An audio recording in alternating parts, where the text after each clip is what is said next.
What's up, guys? I'm playing drums for the Montoya Machine on June 6th at Day Block Brewing. We are playing support for Heed the Warning with Casanatra and another band called Far, Far Away. Show's at 6 p.m. Tickets are $10 in advance, $15 at the door. It is a 21-plus event. Go to Day Block Brewing for any extra details.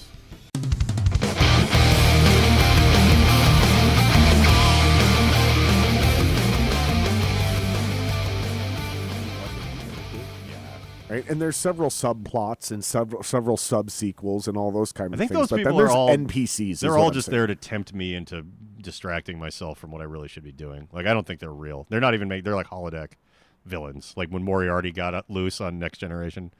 Like, that's Elon Musk. Like, he's not fucking real. Like, that. Get out of here. It's a phony Stark. It's like a thing my subconscious would easily invent just for me to sit there and pick apart how stupid it is, and then realize I should not be wasting my time picking apart how stupid this is. I should be making a jazz record or something. If there's anybody who's not real, it's definitely Elon Musk. Yeah, like those super successful autistic. Is Mark Zuckerberg not real? No. All of these things are just bullshit. Like there doesn't need Bezos probably not real. No, they don't need to exist for any reason. Michael Jackson, definitely not real. No, yeah, that was just a thing to inspire me to get into Motown. That's it. Do you think it's more realistic that they're love thriller simulated NPCs or aliens? I think it's a projector on a white wall. Like, it doesn't really matter who's running it either, because from where I'm sitting, it all is the way it seems to be anyway. However, like, I just kind of like see it as this sort of like version of Bread and Circuses, but in your own psychodrama of becoming a more enlightened and enlightened and purposeful person, you know, on your journey or whatever. You know, less so that they are actually this thing, this video game for us to sort of circumvent. It's more, I feel like a lot of things, everyone you meet might be God and drag, you know, they're going to, cheers. You're going to learn something from them, whether it's a guy begging for money and you decide this time I'm going to give him $1, or, you know, your weird boss or something and you're like, he is human too, or whatever. Like, you know, it's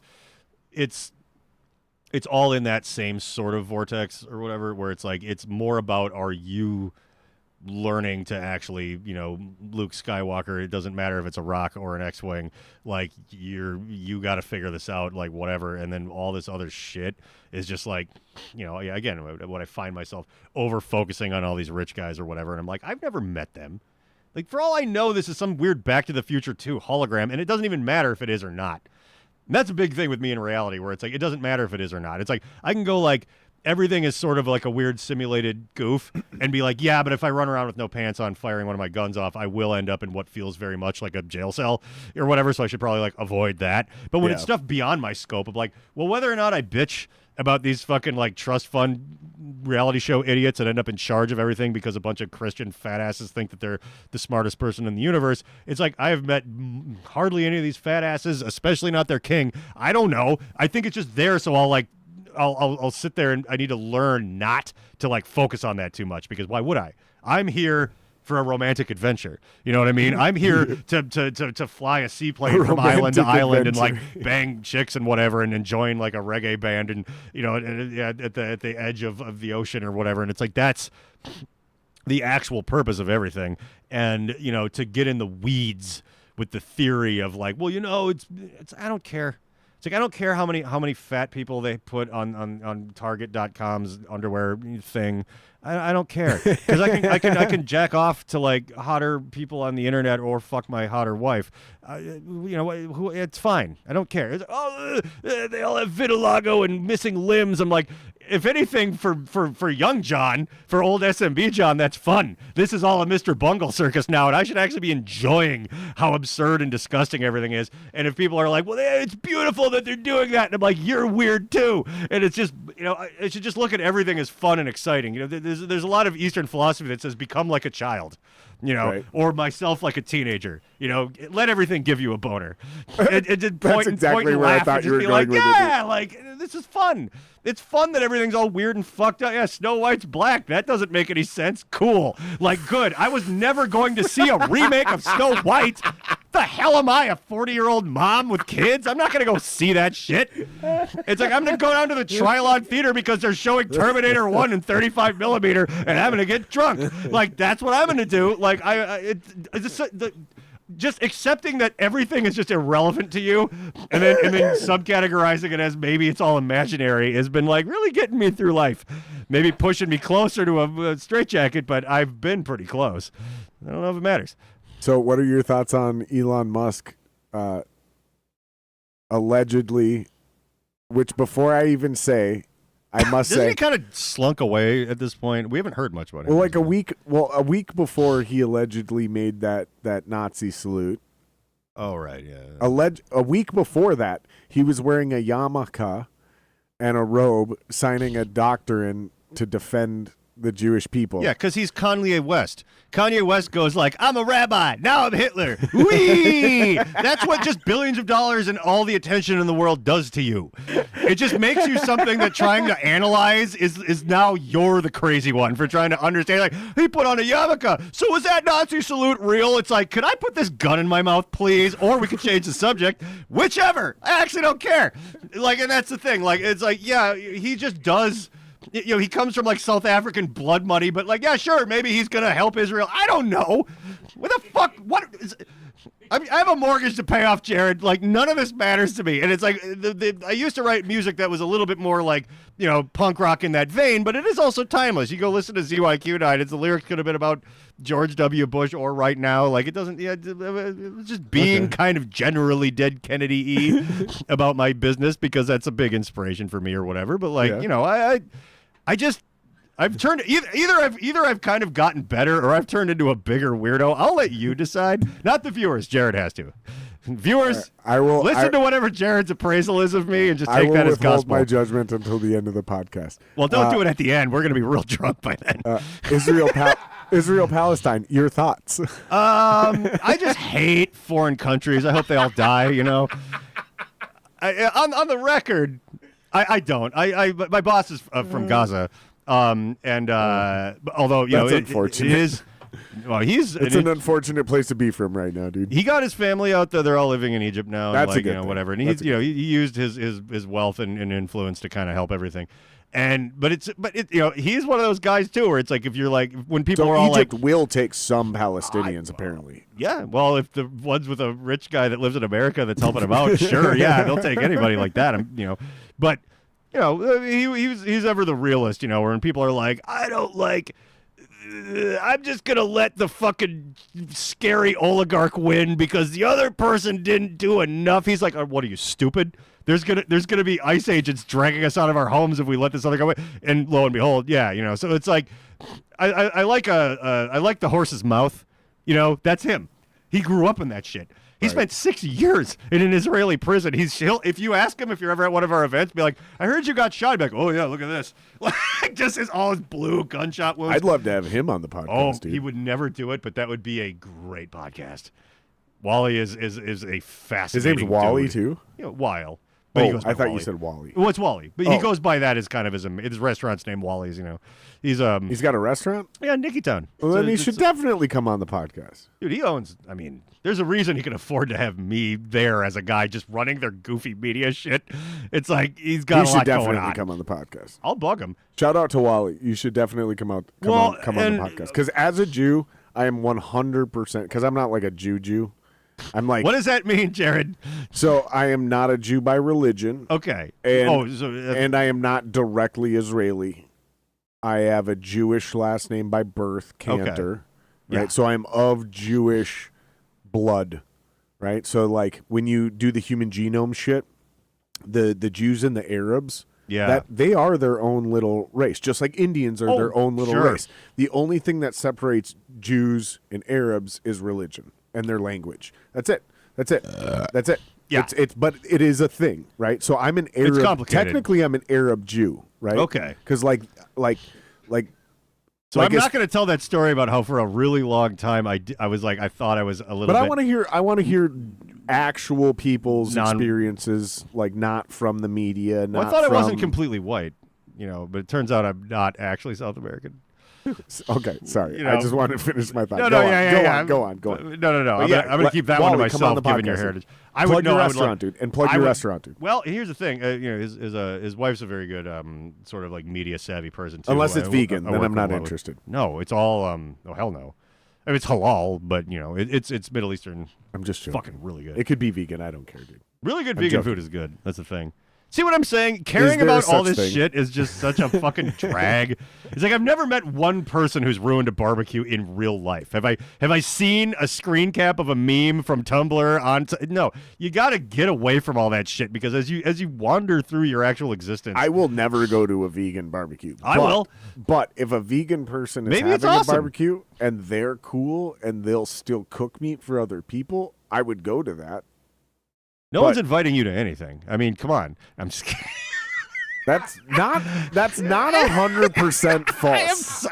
That's not 100% false. That's me being a goof. Here's what happens.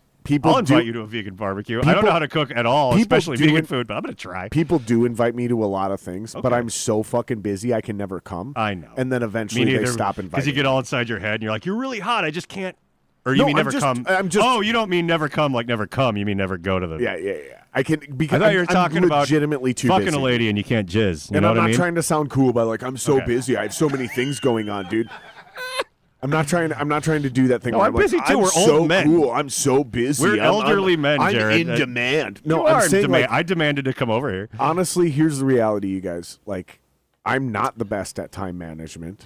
Me neither. And I have a lot of fucking priorities, serious, very, very important things that I fuck up and slack off on. Me too. And if I were more disciplined, I would have more freedom. So when I can't come to your shit, it's because I fucked something up earlier in my week, and now I'm making up for it. Because I needed an extra couple hours instead of getting that thing done. Whatever. So Yeah.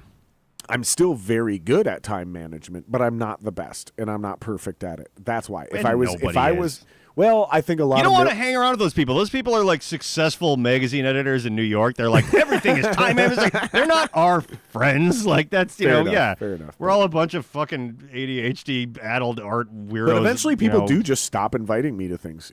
Like I know. and then I come into a new group of people, and they invite me to their things, and some of these people are famous, and I'm like, I can't make it, and then they stop inviting you, and now you're not friends with famous people anymore. Like it happens to me, and it doesn't matter the successful dude. I try to like prioritize my life. I have certain principles, and I try to be responsible, and I fail every fucking day. It's just a matter of how bad I feel. Like every day I fucking drop a ball. Sometimes I just don't get my push-ups in. I don't get my fucking squats in. That's my thing. I didn't do my morning workout. I fucking I slept in, and then I didn't get my shower in. Like there's sometimes it's That's just the first a thing to simple go for fuck me up. is the shower. I'm like, I'll work out, but I'm out of time for the shower. Sometimes, but those things also seem to cascade my day. Like the more on it I am, the more freedom I have because I got all my shit done. That's that Jocko Willink shit. Discipline equals freedom. It really does. If you have an infinite amount of energy, it's like, I've always said, I don't wish that people didn't need to sleep. I wish everyone needed to sleep a lot and I didn't need to. Because otherwise they just make you work more. You know what I mean? I wish John gets a 36-hour day. All you have to go to bed.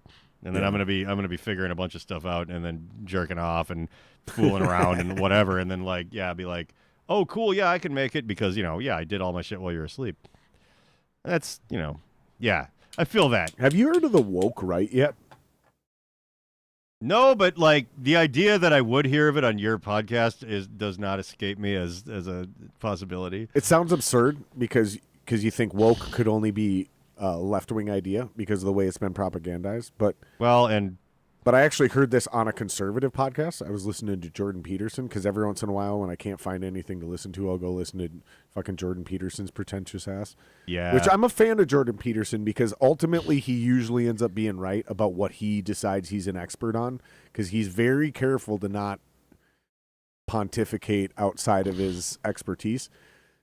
But I was listening to this dude who was talking about the woke right, and the woke is not a left thing. The woke is called oversensitivity and being offended by things. Oh, right, which all the Karens and fat then you try fucking rural morons have had a stranglehold on forever. Yeah, So you try to legislate it. So here's a version of the woke right. Yeah.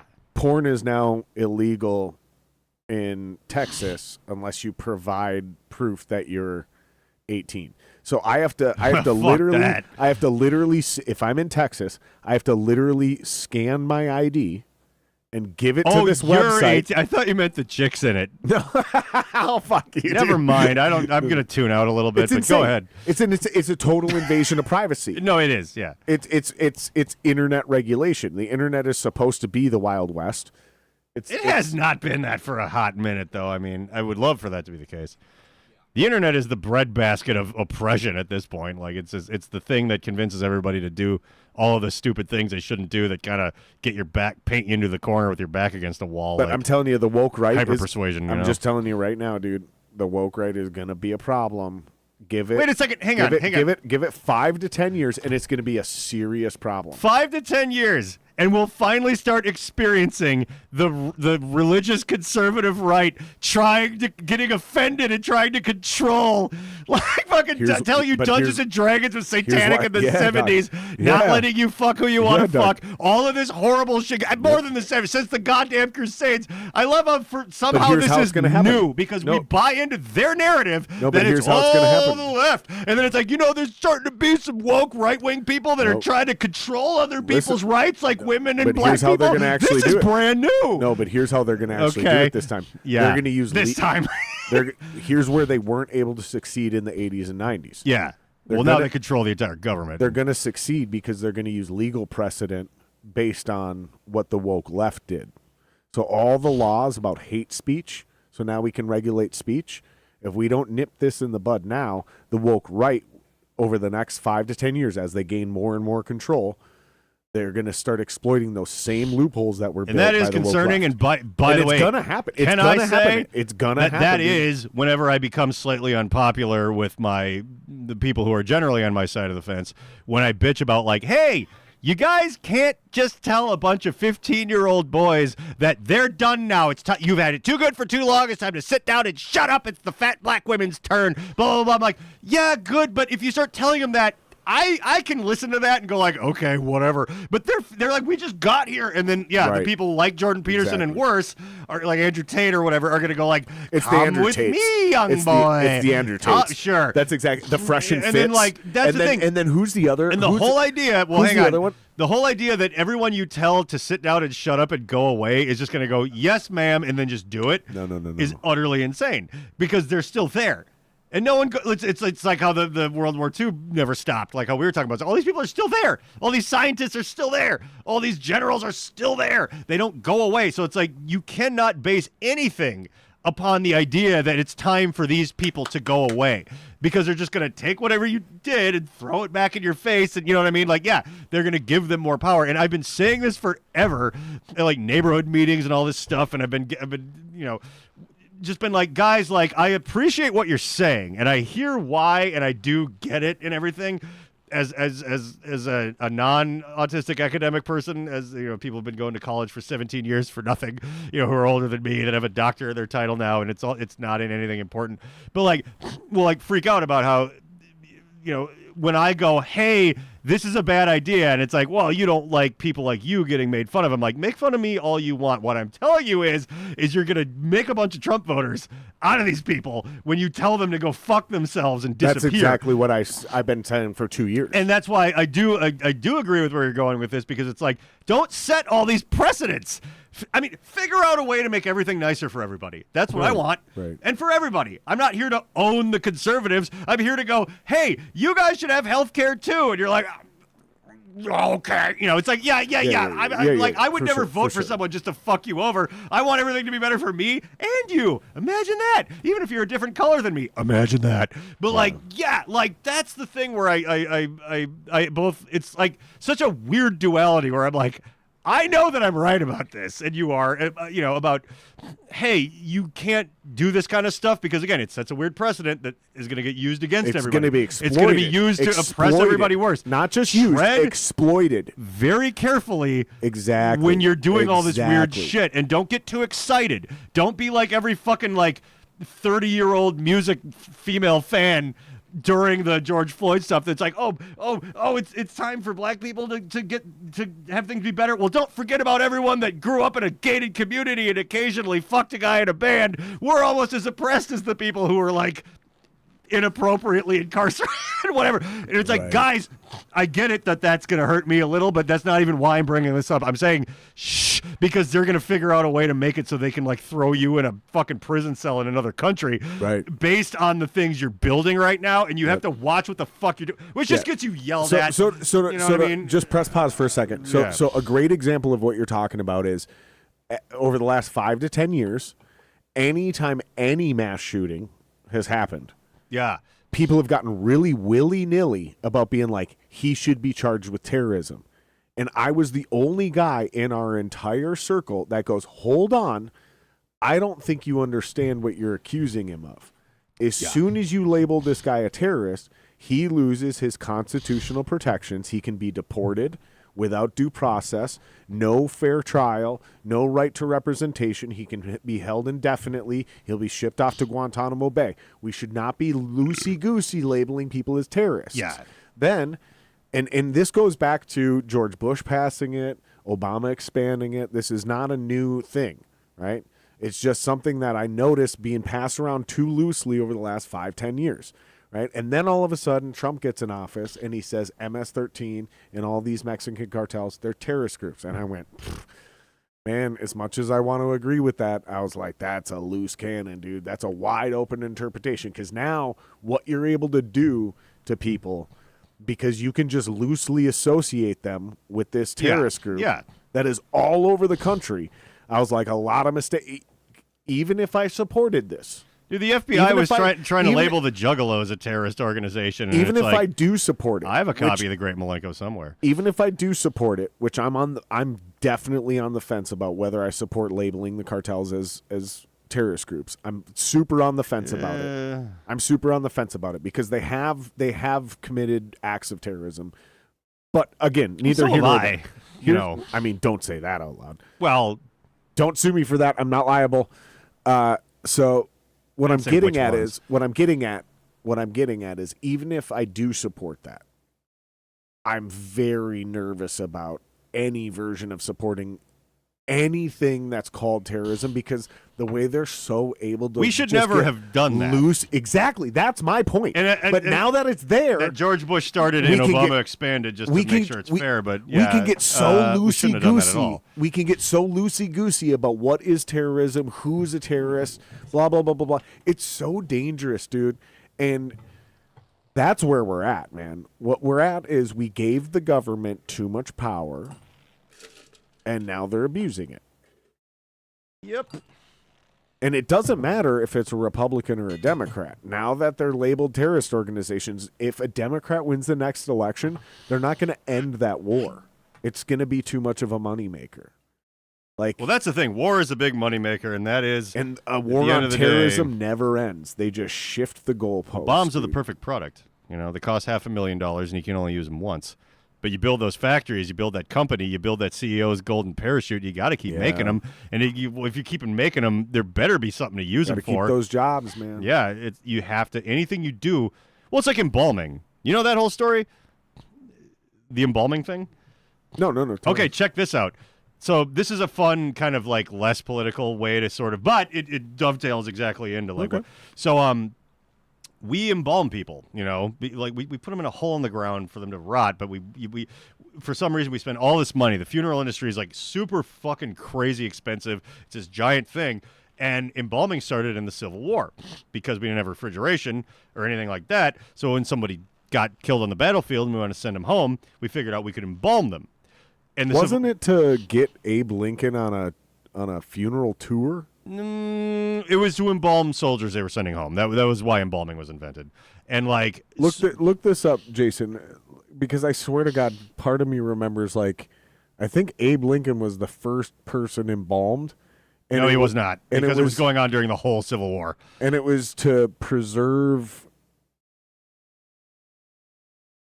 It was to preserve his body so they could like bring it to more cities or something like that. Anyways, continue your story. Were while that he true, looks it would that up. undermine the incredibly poignant thing I'm talking Okay, about. we'll But talk about I your don't think it incredibly is. poignant thing, and then But okay. no, So, like, not that, Jason. Look, no, Yeah, no. embalming no. also American does embalming. predate No, the Civil no, War no. by Look like up American possibly embalming. 10,000 years. But anyhow, they were embalming dead soldiers and sending them home, right? Because they wanted them to be able to be recognized and whatever like that. They kept them intact because they would just rot. You send them on the Oregon Trail in a hot box across the country. They're going to be like a black, slimy skeleton. But by the time And they they get would stink and attract there, it would be animals. fucking and hellishly fucked. And so they started embalming people. So they did have the trains back then, but still. either way, though, it took kind of a while, and it was like without refrigeration, it was fucked. And so they do this whole thing, right? So the embalming thing, because we used to not do that. We just stuck people in a wooden box in the ground, and that was that, whatever. Easy as pie. And so they would start embalming people, and then the Civil War ended. And there was all of these embalming facilities, all these people making all this money off it. It was this thing. So that's when the whole modern funerary thing is like, well, you want them to look their best during the da-da-da-da-da-da. It carried on because it already existed. It was a very utilitarian start, but then we ended up still doing this same thing forever because just like building bombs and shit, it's like, well, we had to build bombs for World War II, and it's like, well, we had all these factories and all these things. And all these So here's what it is. So the first guy was a guy named Elmer Ensworth, but then if you look down, it says Lincoln's embalming. In preparation for his funeral, Train brought further attention to the process and further solidified its role in American funeral practices. So that's what I was referencing.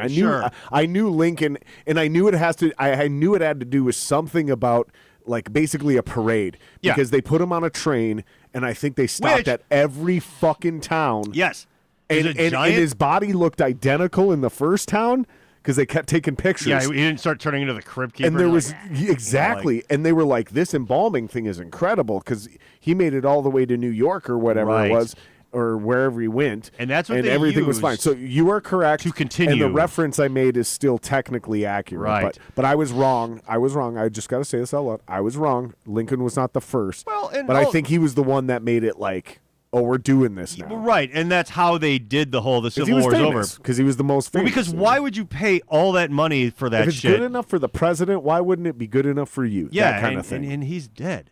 So it's like, perfect. But imagine that as your marketing slogan. Like, oh, I don't want to be involved. I'm sure that's been used. The president got involved. Yeah. If they would do it for the president, and by the way, it's good enough for you.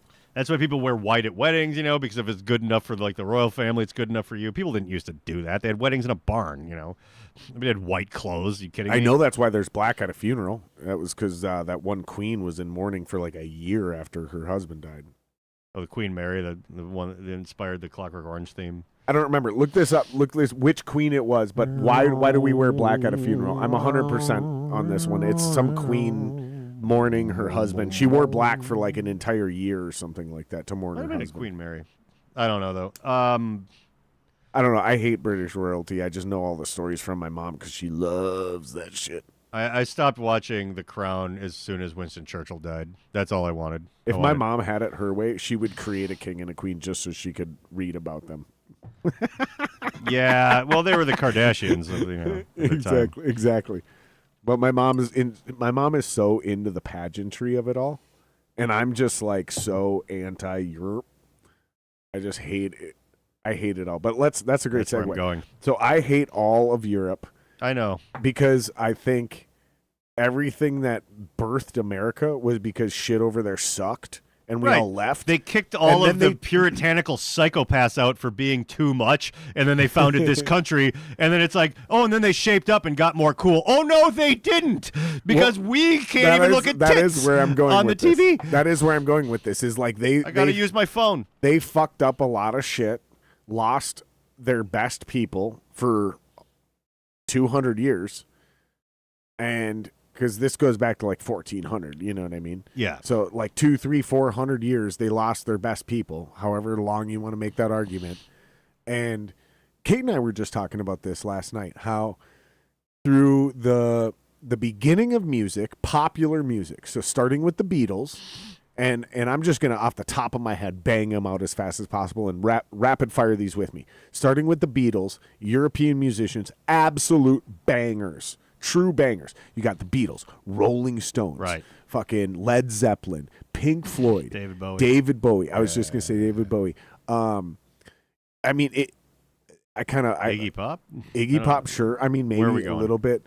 Anywhere. Any true banger of a British musician. Even Royal Blood, still to this day. Royal Blood's the shit. Like, Yeah. dude. The whole 80s But- synthwave thing, you know, like, there was a lot of really Isn't good British Duran artists. Duran, Depeche Mode? Yeah. I think all Yeah. of those guys were Yeah. British. And those were Like very fucking Phil influential. Collins. You know what I Yep. mean? Like bangers. To Nine Inch bangers. Nails, which is the best thing that ever Bangers, happened. dude. Bangers. Bangers. But here's Yeah. what I'm getting at. In the last 20 years, they've got what? Adele, Royal Blood, Yeah. but they've shifted into this weird like hip hop EDM thing, So was everyone. and I think it kind of sucks. But the British versions of it all suck. Because I'm not talking about Europe. I'm talking about specifically Britain, like this tiny little island that for about 4 decades. You said you hated all of Europe, though. Yeah. But Okay. I'm specifically attacking Britain. Okay, that's fine. No, but I'm using it as an example. No, I just think for a long time it all sucked over there, and we all bailed on it because it Essex. fucking sucked. And we came over here and we did our own thing, and we built something awesome that took over the world. And now people are over there like sucking the dick of Europe. But I do know they do a lot of things better than us now. Only if you care about the quality of life you're specifically living. Like if you So, and so fuck get into that. it. Get into it. The 'Cause important you thing did is all of how, Europe, right? how You did a bunch of European countries. You Yeah. didn't just go to one fucking Well, town in France and be no. like, "Oh, I know Europe now." No. You actually did like a thing, right? Yeah, if you Right? want, So talk about it. I will. Oh, will you? And yeah. Well, I'm just Son of a saying, like, bitch. if you care about like your life experience and it being, you know, maybe pretty great based on reality and the way it's been so far or whatever, Europe's pretty awesome. If you're an aspirational person that thinks you're going to be the next Elon Musk because you're a 17-year-old inbred dumbass, something Bitcoin, like, yeah, of course, fuck Europe because you'll never become a billionaire over there.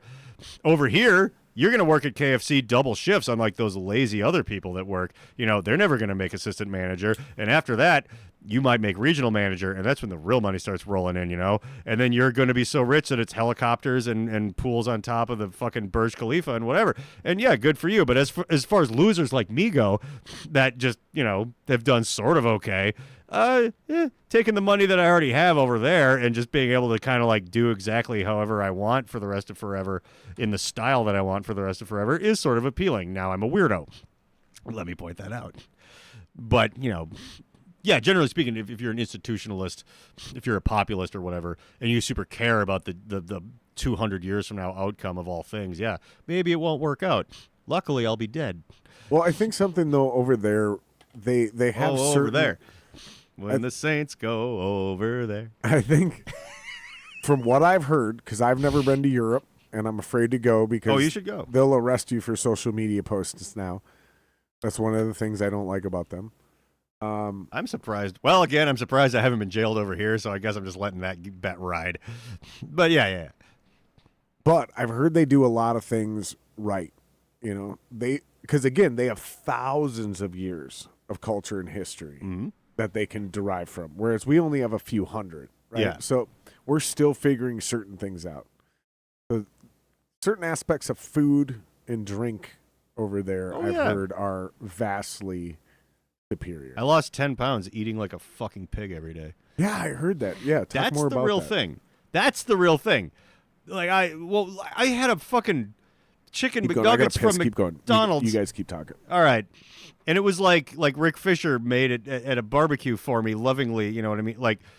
Like there's regulations, and I'm sorry, I'm never going to own a chicken farm, so these regulations don't bother me because I'm not a sycophantic dipshit. But, you know, as an end user for chicken McNuggets, they were pretty good. And that's the thing. Like I usually intermittently fast. I usually work out every morning. Like I usually do all this stuff because I have a big fat metabolism and I'd rather be a strong guy than just a fat guy. So I made that choice or whatever. Over there, all I did, like I drank wine with breakfast every fucking day with my father-in-law at his behest because he was trying to find a bad Portuguese house wine. We didn't. Spoiler alert. It was there for almost a month.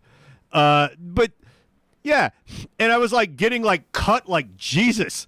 Like look in the mirror. It's like I'm like I just went through like a Minnesota American winter. I went back to all of that like all of my fucking NMN and resveratrol and omega-3 fish oil and intermittent fasting and working out in my fasting window and all this stuff, and I'm back to having a dad gut.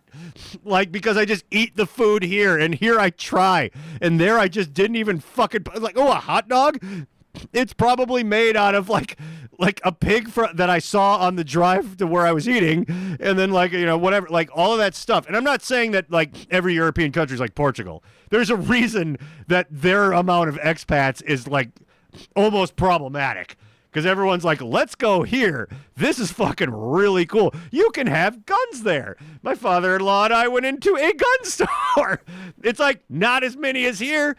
To get like a double barrel shotgun, it's like when I had to get suppressors here, fill out some paperwork, wait a couple months, spend a couple $100 extra, but I know how to fill out paperwork. I got time and I made a money, so now I have those things. And over there I could do that, whatever. Not that I felt like I needed a gun there, because in the middle of downtown Lisbon, we were there on a Saturday night at like 3 a.m, and it's there, New York, there was like women just like bringing their groceries and setting them down with their back turned to like an alley or whatever was walked by, because you know what? Nothing's going to happen to them there. It's unbelievable. Like, I'm not saying it's a paradise. They do have their problems. There's a lot of bureaucracy. There's all of this and that. And I'm like, oh, if I decided to start a chain of dentist offices, I'd probably have to deal with a lot of bullshit to get those buildings. No, I'm going over there to drink wine and jack off and make a jazz record and write a book and fuck my wife and screw around and look hot for the like second half of my life. Like, I'm not there to be like, well, sure, but like, if you were going to try to get into the U.S. arms trade, it's like, I'm not. If I was, I'd be selling them to people who are selling cocaine. Like I'd probably be a criminal if I was in the arms trade. I would love to be part of Halliburton's game, but you know what? I'm a small fish in a big ocean. Well, that's where I'm still pretty, left wing, I guess, is like I think if we have companies putting things in our food supply that do nothing more than either make them more money or make them more addictive. Which makes them more money. Yeah. Fuck them, we shouldn't be doing that, especially when you guys are able to monopolize the food supply. Yeah, that's why I'm super confused, because RFK is like, yeah, we're going to stop doing that. That would be great. And all the left-wingers are like, fuck RFK. And I'm like, wait, what? Like, this is all the shit we've been wanting for 20 years. Yeah, I was but now because the guy who's going to do it was hired by Trump, he's bad? He said he was going to do that, which is never going to happen. And then on top of that said, we're going to take everyone with several things. He just passed the thing. Food dyes are banned. Any other things that, I'm not even going to sit here and broach this. Any other things you've heard of him doing that might be maybe reasonable to get upset about? RFK? Yeah. No. I'm not upset about anything he's done. The people on antidepressants, we're going to cut all that off and put them in camps and stuff. Like, that's not... It's not real. Oh, that's fake. Yeah. But the good stuff he says is real, and the bad stuff we're not putting anybody in camps. We're not fixing the food either. I mean, we're definitely banning those food dyes. Oh, the dyes? Happened. The food dyes, that's step one. That's step one. So we hit Colossus in the toe with a toothpick, and we're like... No, okay. That's real. Okay, that's real. No, I said Colossus in the toe. The dyes are like a fraction of a % of the problem. So I'm glad that we have fast food chains immediately going back to beef tallow. That's good. Yeah, I mean, like, and these are just the two things my drunk ass can come up off the top of my head. Being caught on the spot. That the drunk ass came off the top of my head. You told me weren't real. What has RFK done? Come on, back me up, Jason. Jesus Christ, this is your job. This is what I pay you for. Yeah. What the fuck, man? And all the bad stuff that he's done that he hasn't really done. Or don't list that, or whatever. I mean, this was a hardcore lefty that everybody championed 3 years ago until he joined Trump's team. Did not. Maybe not you, but I'm just saying. I was like, I see what this is, but that's my problem. What do you mean? What is the point of being the one cow in the factory farm that could talk? You know what I mean? The fuck does that do? So I just go like, fine, moo. I guess I'm Oh, what do you think's on the other side of that door? I don't know either. Let's go. Not that we have a choice. Yeah, it'd be so much nicer not to know. You know what would go really good with that whiskey? More cocaine. This cigar. Oh, you got a point. Yeah. All right. Jared has not been doing cocaine, everybody. I don't do cocaine in this country. No. In Portugal. Remember when we went there? It was really fun. You should go to Europe. Or South America. All right. Well, you find this in the background and find some other things he's done other than, what did I say? He got the food dyes banned. Maybe, we're back to, and here's the thing. He's been in the fucking position for 4 months, you guys. Like, the irrational level of expectation that has been put on this administration in 4 months, when the previous administration had 4 years, and then they took the previous administration hardly got any giant tariffs passed that ruined the economy. It's fucking ridiculous, the economy's right? doing great. God, Joe Biden sucks. The economy's doing fucking fantastic, dude. Yeah. I guess my stock portfolio hasn't been that bad. But I think it took a huge dip for a couple of days, but here's the thing, man. By the way, I bought a bunch of shit during that time. Smart. Yeah. Smart. I think I might have manifested Trump's win by accident because, dude, I was in Portugal when... You think you did that? Yeah. I think you might be suffering from a little main character syndrome, bro. I am the main think character. there's 90 million Americans that also manifested that dude's victory, dude. No, I voted against him because I'm not a fucking retard. But what I'm saying is that, like, I kind of got into a bunch of because I'm not a fucking retard. Yeah, I got into a bunch voted for Trump. What are you talking about, dude? I'm not a retard. I stand corrected, everybody listening who I'm friends with. So anyway, I'm just kidding. But like, stay on the mic. Oh, I'm sorry. You're fading. Well, I'm afraid the cigar will get it. You know. Well, you're good. You can spin the mic, dude. Oh shit. Yeah, that part's loosey goosey. There you go. I am your father. Yeah. All right, so like, you fuck. This is why you brought me, right? I hope you weren't trying to be productive by having John Wheeler in 2025 on your thing. I've lost it. Who do you think I have am? lost my mind. Who do you think I am? Ben Shapiro, dude? No, dude. Come on. You're my Tim Dillon, dude. I am. I need to start doing my podcast again. He was my inspiration for that. I thought it was Tom Segura. He was sort of my like foray into I getting. I don't even know if Tim Dillon was doing a podcast when you started. No, he was. His I don't even know if he was a guest on. No, his pre-2020 shit. Okay, nutrition labeling reform, coordination with other agencies to limit consumption of ultra-processed foods, revamping the general recognized as safe process, creation of a single food safety agency, increasing access to raw milk. Those are 5 things he's done in 5 months. Well, fine. Let's give him a calendar year before I'll we send start him fucking $10 in the mail. What he hasn't done. What does it matter if I judge him? Who cares? Like, I'm just me. I'm not the main character. I have no power here. I do think you are a main character, though.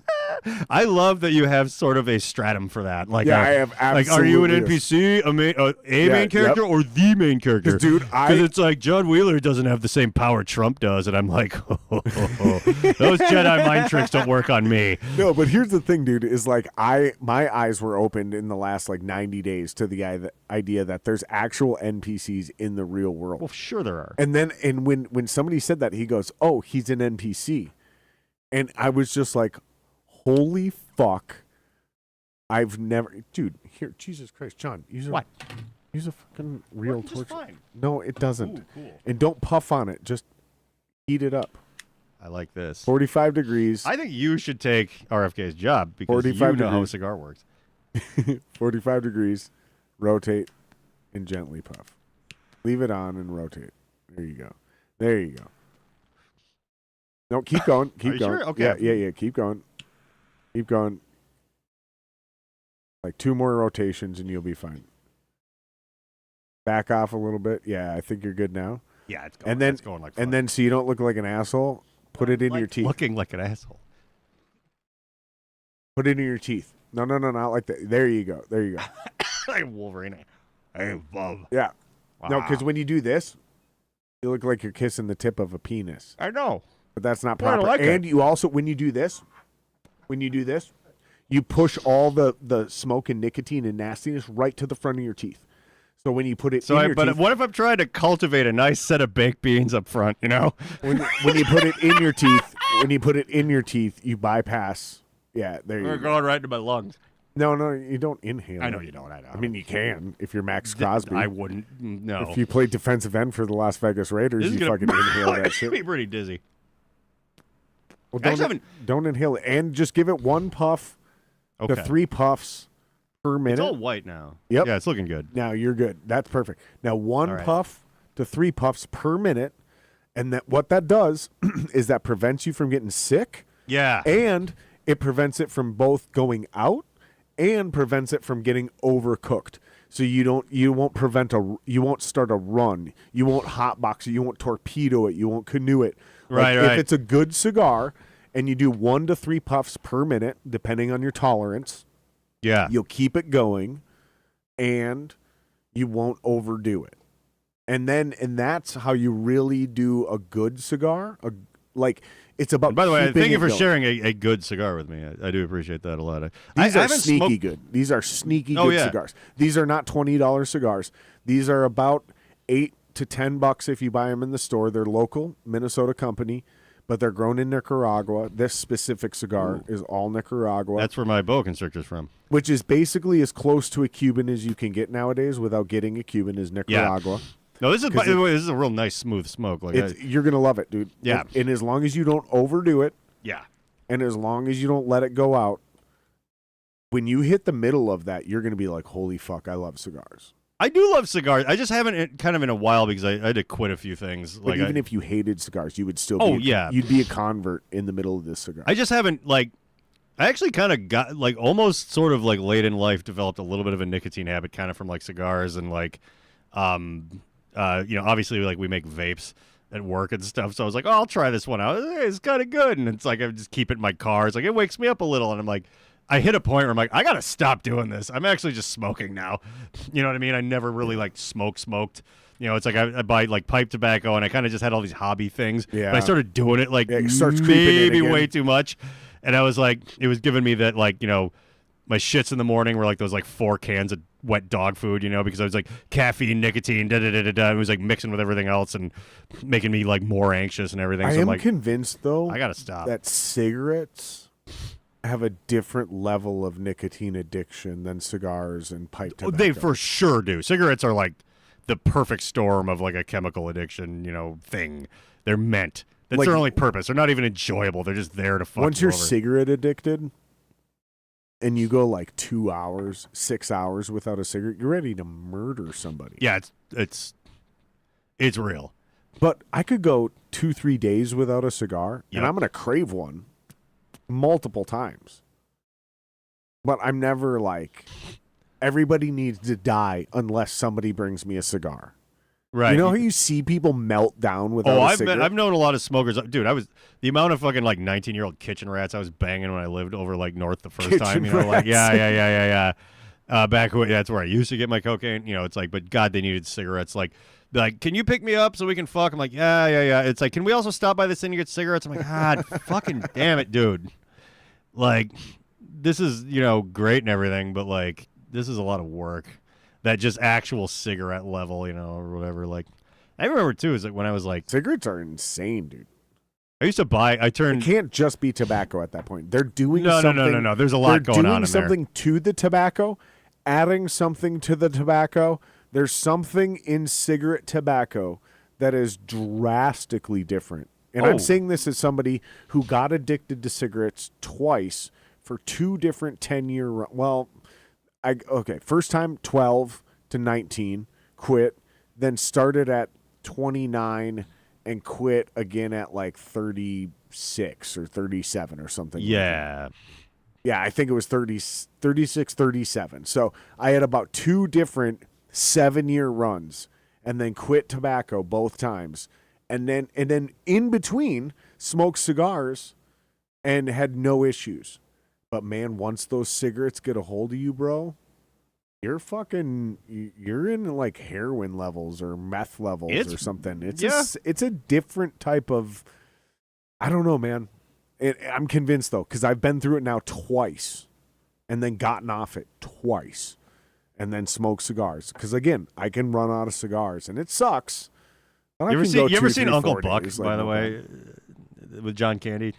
I did when I was a kid. Oh, do yourself a favor. It is aged like gold. Really? It's like I'm not saying it's like Ghostbusters or whatever. It's closer than you think. Okay. It's pretty funny. Okay. But he has a whole system where he's quitting cigarettes. Really? He's like I gotta yeah. He's like, I quit smoking cigarettes, and like, oh, that's good. It's like, yeah, I switched to cigars now. Then I'm gonna move on to pipes and then chew and then it's a whole 5-year plan.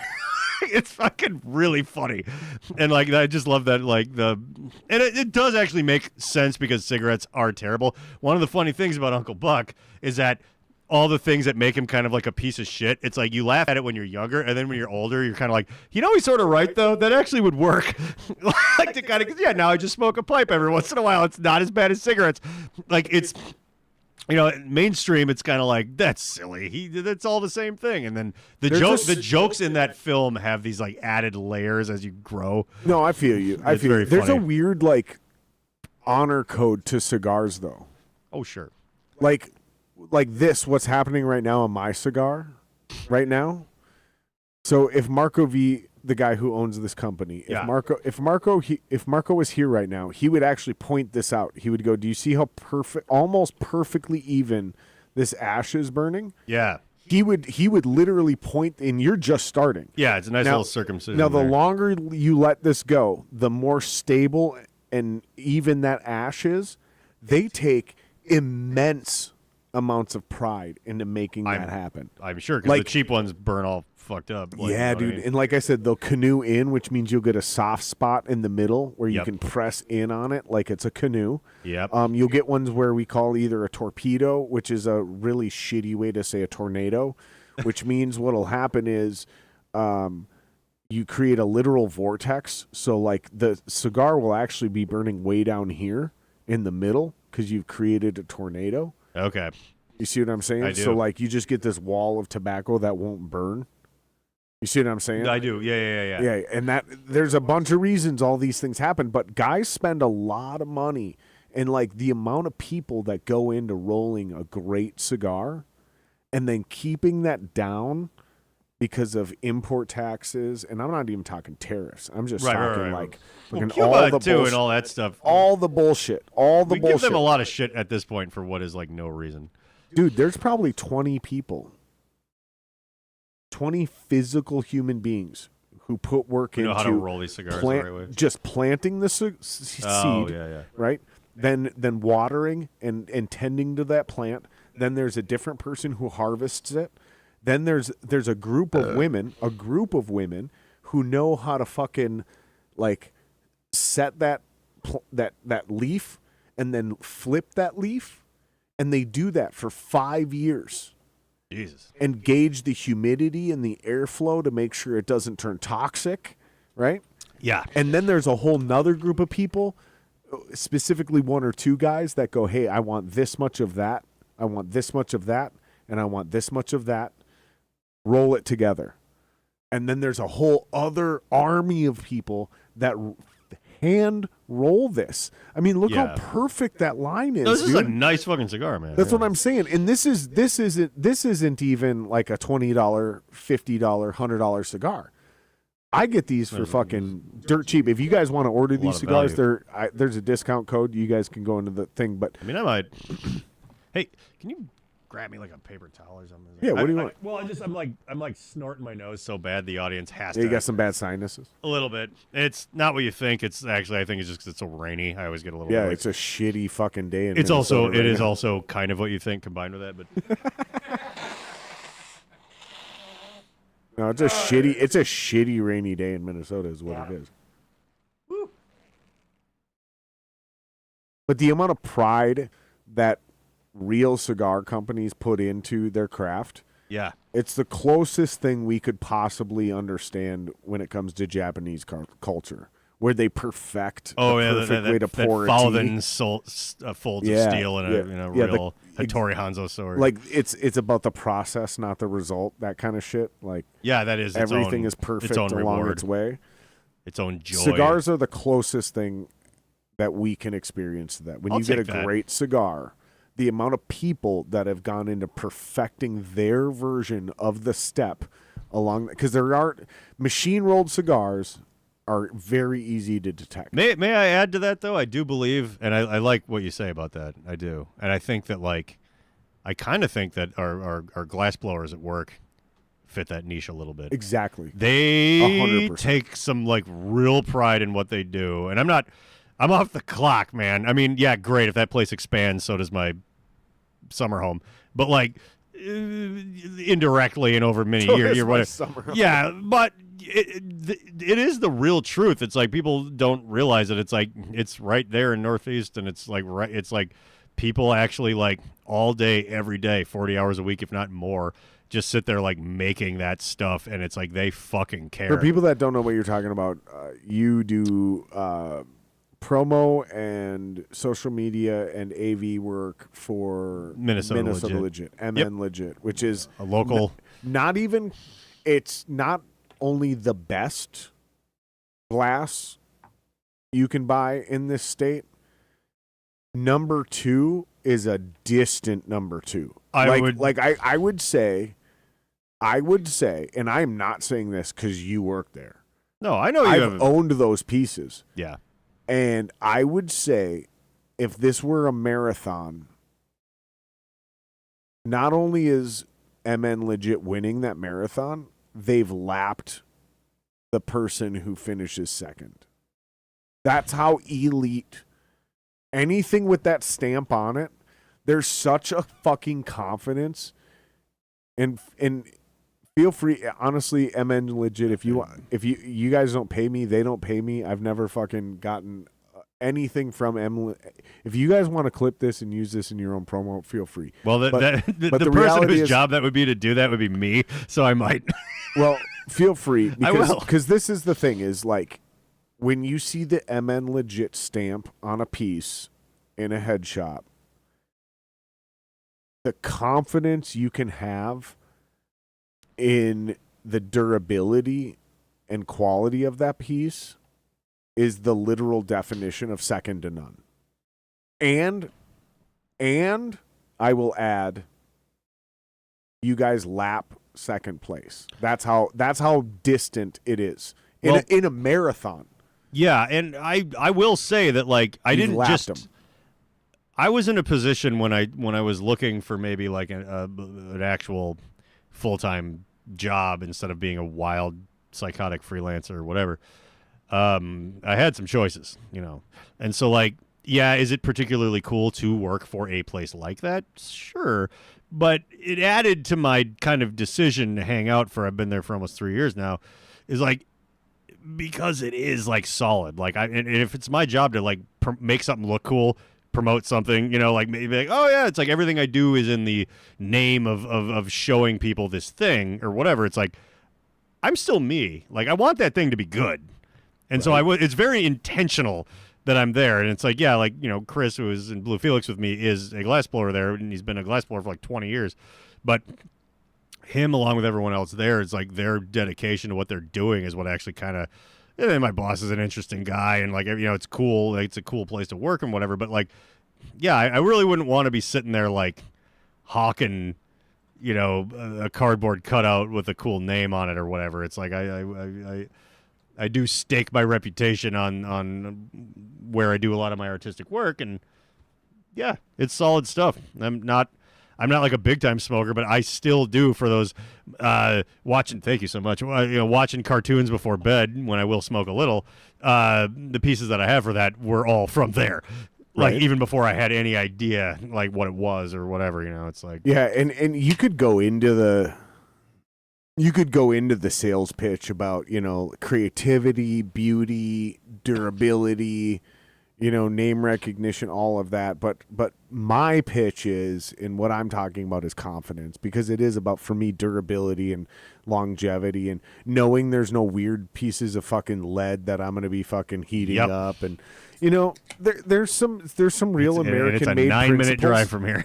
There's some real American-made principles in there. And, dude, I would love to come down there and even maybe shoot some extra content, some behind-the-scenes shit, and just, you know, like how you and I used to talk about, we did that zombie thing that we never had to do together. I, honestly, man, I looked at that footage and, like, we were great, but we didn't capture enough of the right stuff to put one tangible thing together. No, yeah. You know what I mean? I do exactly know what you mean, because that was kind of my stumbling block with it too, where it's just like, What we have is you almost great, have to but there's not enough to make something.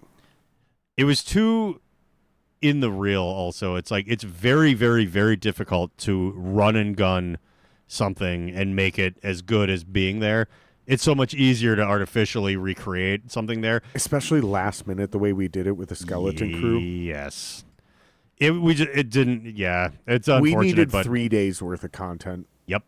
That's what we needed. Yep. We needed a weekend. But that was a really good learning experience for me, because it definitely made me more gun shy about being like, hey, we should do this. Because I'm like, oh no, we need either a way bigger crew to do it in one day, and it's got to be a full day. Like, we need like 12 hours. What did we have? Like an hour and a half? We just kind of went there and hung out for a couple hours, maybe hour and a half. Yeah, something. But that's the thing too. Like, I'm ever the optimisticist, and I think you and I had like the same exact end vision in our head. Oh, sure. But what we were able to capture in the time we had, because we wanted to wait till sunset, but they didn't have enough people. Because we should have been catching B-roll. Like, we should have been setting up fake shit too. And what I mean by that is, like, okay, we're not just gonna like run around in the middle of the fucking paintballs flying everywhere. I'm like, one person has one paintball gun. I go up next to like a zombie actor and we shoot that in hyper slow mo. You know what I mean? Like, all of this, like, kind of like in The Simpsons, where it's like, I see what you're saying, and I agree. You don't film. You don't film cows. You paint horses. And if you need horses, you tape a bunch of cats together. You know, it's like it's very. It has to be very controlled. But every once in a while, through my life, I've gotten very lucky doing it almost like how we did do it, and then having it work out. So I wasn't the guy to say no. I was like, yeah, this might actually be amazing, because sometimes it has been, dude. But it's hard to say until you already did it. You know what I mean? And I've also had this uncanny ability in my life to just throw shit at the wall. Yeah, and it sticks. And it sticks and looks good, and then I call it art. Yeah. You know what I mean? Yeah. Because I'm able to zoom in a little bit, you know? Yeah. Like I've had this uncanny ability to like do really, and this actually is like true with sports and athletics and like fighting and all that kind of shit. Like very little actual focused effort. And some people call that low rep learning, but it's kind of the opposite. It's high rep learning and zero research kind of shit. You know what I mean? Just like, no, I watch a lot of content. I see other people fuck up 1,000 times. I run through this in my head 1,000 times. So by the time I even make my first or second attempt, it seems like I'm a low rep learner. It's kind of a facade. Well, there's different learning styles, and like I will say that probably I do a lot of learning by observation. And it felt like it was going to be something stupid, but I was working for this other thing.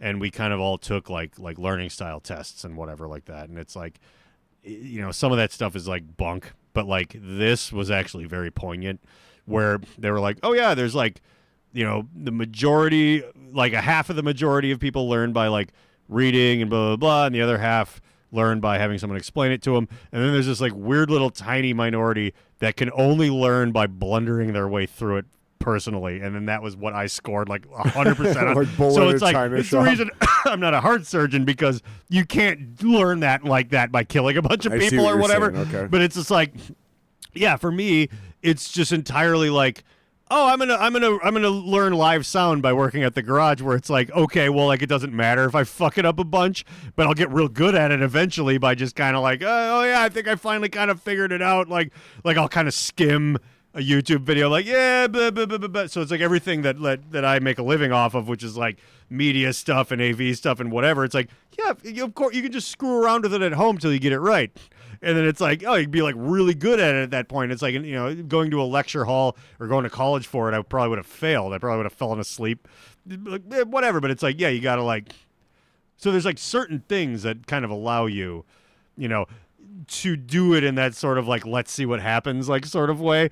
And then like to wit what we were doing in that particular case, it was like, well, we didn't really know. We're like, maybe this will turn out perfectly, or maybe it won't turn out perfectly. It's like, I don't really know. There is a way to do it right, but maybe exactly what we're doing would have been fine anyway. So that would have been a moot point, and that's kind of the tricky thing with that operating in the field sort of dynamic where it's like, yeah, we maybe could do this.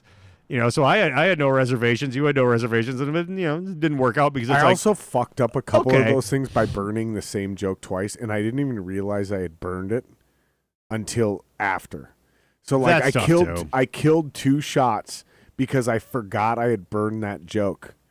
Like so literally, because I'm like it but was. That would have been okay if we would have had 1,000,000 times more exactly. shots. It wouldn't have mattered. That was exactly what went through my head. Is like I should have had 4, because then somebody would have been like, "Hey, Jared, you already said that," and I'm like, "Fuck, I did. You're right. Oh my god!" Because as soon as I realized I did it, I remembered doing it. Yep, that was the other thing.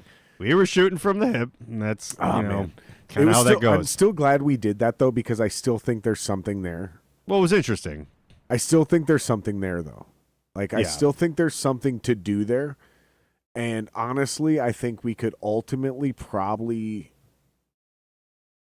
if we have bigger followings, we could reapproach those same dudes and do it again. Oh yeah, like for sure, because they're gonna be less. I don't know. I don't know.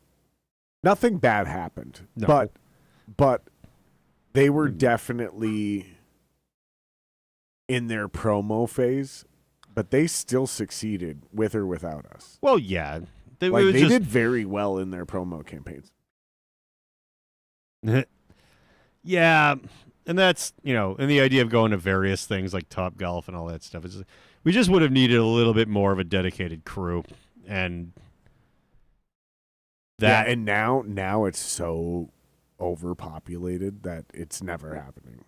No, and I'm all right with that. Well, again, unless you got like a legit following and they're like excited to have you and they comp everything, like they are not interested in letting people film. And yeah, well, that's the thing. Like I've been dealing a lot with the you can't have fun anymore. Modern landscape. Well, you can, but you have to have fun for fun's sake. It's like you can't have fun anymore. From my perspective, I sound like such an old man. Yeah, we are old men. That's part of it.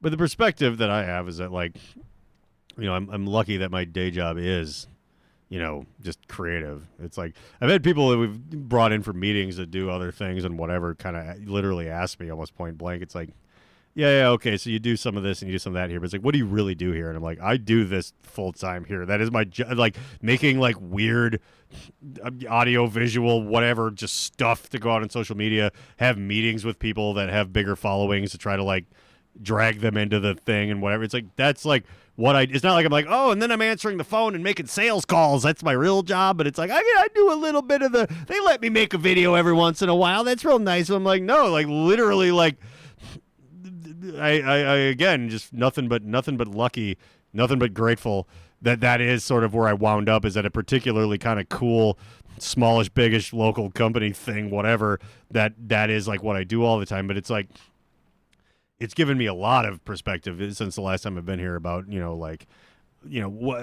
how much are people willing to play ball when you're kind of like trying to make some sort of like a collaborative, thing to push something. And it's like, when I'm coming in from like, oh yeah, we have this big organization that already does all this stuff. You like you guys are rappers, we do weed stuff, blah, blah, blah. It works out perfectly. But when you're just someone kind of randomly being like, I think that I should be famous, maybe these guys will let me do something, they're just like, oh, okay, dude, get in line, right. Blah, blah, blah, blah. It's like, you can have fun, but like, it is, weirdly enough, the landscape has even changed since, say, like the first time I was here was in like 2020 or whatever, because I moved into the neighborhood a few miles north or whatever. And we talked about whatever we talked about, and it's like I was like, I'm gonna make a TikTok page and all that stuff, and I've like just fucking given up on all that and whatever. But it was because one must ask oneself, what is one really trying to do? And it's like, am I trying to like do what I'm good at, have a little bit of fun, and make enough money to buy a jet ski on the side or go to Portugal all the time or whatever it is? And it's like, no, I want to be the next Trent Reznor. It's like, okay, that's cool too, but it's like, hey, that door number 2 isn't that bad. Mm-hmm. And maybe if you're pretty cool with that, it's like you can have a real fun time in door number 2. There's still some naked women behind door number 2. There's still, you know what I mean? Like there is still that whole thing. Right. And so like, what we were doing wasn't really like an impossibility. It was just the angle of the landscape, kind of a little wonky, but like it could happen. No, I hear you, man. So, what do you guys have like any crazy plans? Do you guys have any more? I know you did that like costume party contest thing. Oh, the recently. blacklight thing? Yeah, you did something recently. I caught it online. I watched it for a little bit. I was super busy, so I wasn't able to like really capture. But I think you or somebody else was dressed as Hunter S. Thompson. Well, I do that all the time anyway. That was just like. But you were doing a thing on stage. Oh yeah, can you clear the 7-foot bong? Is that? Oh yeah, that's what it was. It was like we had a giant rock concert in the parking lot. We built like a stage and everything like that, and it's like we had those shipping containers that we found an actual like running from the law. Like my interview with him, I lowered his voice and he wore a balaclava and stuff. An actual like spray paint guy, that operates mostly outside of like whatever we kind of like got. Like, we like gave him like a couple of hot meals and all the free paint he could use or whatever, and he did the whole thing. But yeah, so we set all that shit up, and we had a big. I gotta text my wife. Hold on, I gotta tell her to come get this dog. Fair enough. I'll just tell everybody. But yeah, we're having, we had like a big rock concert there and everything like that. And it's like we sold a little north of 600 tickets. Not bad. Although the thing is the whole inside of the glass blowing area plus the outdoor parking lot is so big that actually didn't feel that crowded. Like me and Heidi, who I work with on a lot of this stuff, we're like looking at it. It's like, no, like if you look at the thing, it's like all these tickets have been like redeemed. Yeah, some people came a little earlier and left, but it's just like there's probably like 400 people here right now, and it just feels like this spread out because it's like the fucking inside of the glass blowing thing's like a football field and like length and width or whatever, and then the parking lot is huge. It's like because Wally just bought all this like real estate and was like, yeah, fuck this, like I'm gonna have all my glass blowers here and whatever. But yeah, so it's like there's definitely like some pretty good footage towards the end where everyone was sort of coagulated up into the the main area and everything. And I was like running this thing in between bands where it was like, hey, like come and clear this 6 or 7-foot bong that we made for the event or whatever. And then like I was even like, I don't even know if anyone's gonna want to do this. Like I don't know if the fans of this are gonna be that fucked up or whatever. They were. The guy that won was a guy named Gart. He was like this. He looked like if Penn Jillette and Weird Al. Not even Garth, just Gart. He went up and said like fart, but with a G. Like that was his thing. He looked and dressed like Penn Jillette and Weird Al had a kid, and he was like a fat juggalo, but without his makeup on. And he just went and like just annihilate. He like the 7-foot thing. He didn't even like pull it and then suck the rest of it up in a second breath. We just lit it, and the clob of smoke was like the fat kid going up the tube in Willy Wonka, just right into his face. And he was like, all right. And I'm like, I'm pretty sure Gart wins. And it was like, Gart. He's like, yeah, like we have ridiculous amounts of fun there or whatever. And like, we just did Art of World too, which there's going to be shit that I filmed that we'll post. Art of World, I feel like you guys got to move this weekend because I feel like every other year it gets rained out. No, it's over now. We already did it. I know. And it was good. Did you get lucky this year? Yeah. This last weekend? It wasn't that hot, but it was like also a lot of people sign up for the introductory glassblowing class or whatever, like the guys that worked there last weekend. Yeah. So it was nice out actually. Like by Sunday was like even the bigger day for us, which is unusual because it's a Sunday. But it was like a little bit nicer out. So we have, we're just giving away free, it's like, come try out our glass. Don't worry. We'll supply the dabs and weed and like set this booth in back and everything. And like, yeah, it was a shit show. Dude, I remember after the burial played Art of World. Where though? One of the big breweries or something? Jason, look that up. When did, after the burial, Art of World? After the burial? I don't know. Oh shit. Can I pee in your sink? Yeah. I gotta piss. I finally broke the seal. All right, let's take a break. We'll while you look this up. All right. Or go to main overhead, Jason. Or I'll do it. I'll force main overhead. No, I'm gonna force it. No, you can't force it. I'm gonna force it. All right. What song should we play, bro? No.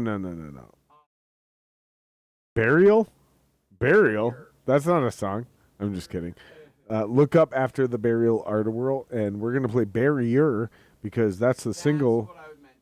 That's the single we're releasing. I don't know, 2 weeks from now. So yeah, this is the beginning of that promo, you guys. This is our new singer. I'm Jared Singer. This is our new single. It's called Barrier. While Jason looks up after the burial, Artworld. Too many R's and L's. All right, guys, we'll be right back.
People who perfectly align on everything can go on the same trip and come off with and come home with different political views. Oh yeah.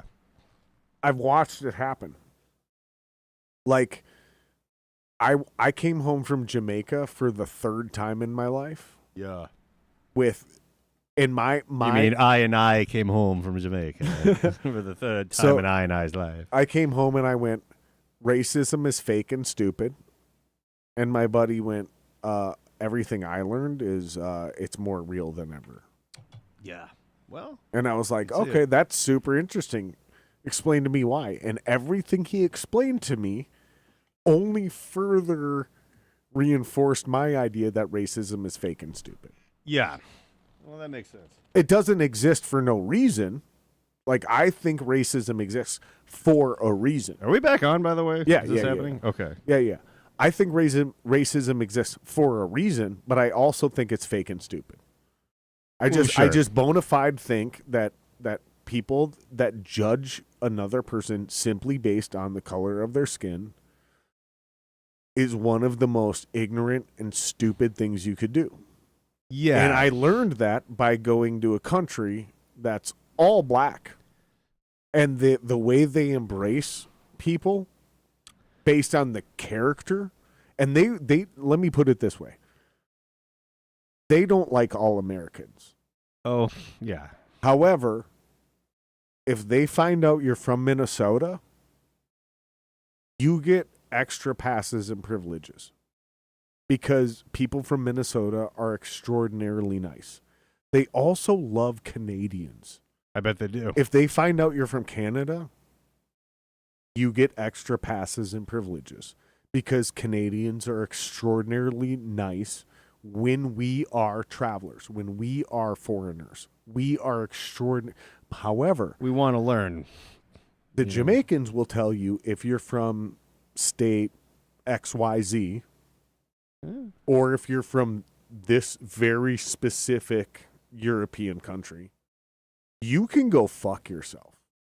Yeah. It has nothing to do with the color of your skin. Because Jamaicans, we all look the same. Right. You see what I'm saying? No, yeah. So it became very apparent to me it has to do with like our principles, like how we treat people, how we interact with people. Yeah. Are we entitled or are we grateful? The preconceived notions are based off of, That's what I figured out real Right. quick. Yeah, I would say so. A Well, with you going good to Europe, friend here that lives in her family's from Jamaica, and I would say that does line up probably with a lot of what she's told me. All right, headphones weird me out. Yeah, they're I don't good like for them the on music. stage. They're good for yeah, the music. recording and everything. Yeah, live drives me nuts too. What did you I'm think not of an that song, in-ear by guy. the way? Well, that was good. We're gonna release that song. That's going to be our next single. By the way, is this the kind of thing? I'm not jonesing at the bit for this because I don't Getting care. a little chilly. But I have my sort of blues project. Do we want to listen to any of that on the air, or Do you- should we not do do you- that? We can. Do you Okay. want to give us a song? Yeah, no, it definitely could. Okay. Well, I got to officially get permission because YouTube. Yeah. No, and I say it in YouTube is Nazis. Yeah. It's not out yet or whatever. I have like 20 of these, but I'm trying to narrow it down to like Did you email us anything? No, I was wondering if I just could like Apple drop it to because you're a Mac guy. If I didn't even, it's fine if we yeah, can't but do this this. system isn't Mac anymore. Okay, We fine. had to get off, It doesn't matter. If you if can we don't get airdrop it to me. You can Okay. airdrop it to me, and then what I can do is I can messenger it to you, Jason. Yeah. And then what you need to do, when I send it to you in Messenger, you're going to need to download it and then replace it with that guest audio 1. Okay, I can do that. You understand what I'm saying? Yeah. So you can airdrop it to me I'll just pick. unless pick one. do you have the ability to just send it through Facebook Messenger? I might. Then just send it to my personal page because that'll go directly to Jason. Because Jason has that. Maybe it might just be easier for me to like. And we don't have to do it right now anyway. We'll do it in the next break. Yeah, we can get to it later. Just that that's a big thing I've been working on. I think the one that Dude, I'd be honored to play that on the podcast if you want nobody's to. really. I mean, people You're around me doing have a heard blues thing? it. Yeah. Okay, so we got to talk about this, obviously, because Yes. you're bringing it up. But then I still want to talk about your Europe trip, dude. Oh, in yeah, more yeah. detail, because like that's that. I watched you do that, dude. And like I Yeah, said, but, off air, I watched you, and I was like, I know John well enough. I'm not pretending we're like super close Right. friends or best friends, but like we're buddies. And Yeah. like I know you well enough, and I'm good enough at this, where I was like, I'm watching this man on this trip both change and evolve However, I'm also watching him reinforce a lot of things. So I want to yeah, get back and- to this, but let's talk about this blues thing. I saw things We'll that put a I've pin in been that. seeing in dreams since I was like a single digit kid. But yeah, the blues thing is kind of like, and when I say blues, it's kind of a broad, definition of that or whatever. It's just like kind of the best way to describe it. And everything everybody does is a mix of a bunch of different things at this point or whatever. But like for me, it's like kind of like a Tom Waitsy hobo, bone clacking, like downtrodden, like literally saying, "No, I'm singing everything like that." It's like I can do it, and it is part of my. I realize too, it's like my high register for some of my rock singing, like in my zero even, is the same thing, but just an octave up. Like I don't want to.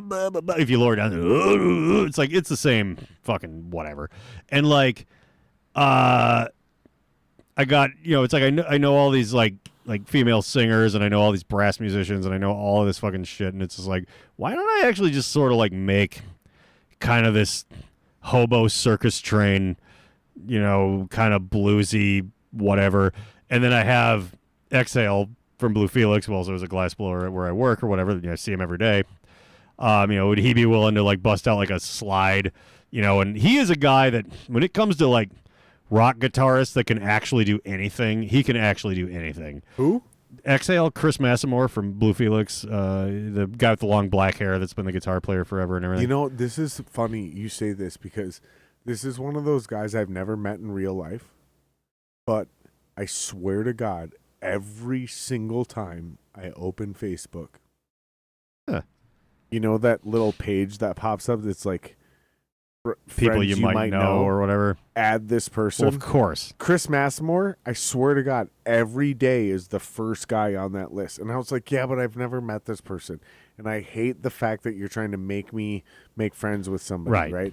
So I never add anybody ever who shows up in that list. If you show up in that list, I feel like some weird AI is trying to like get me to mate with you. You know what I mean? Like, it's just so gross.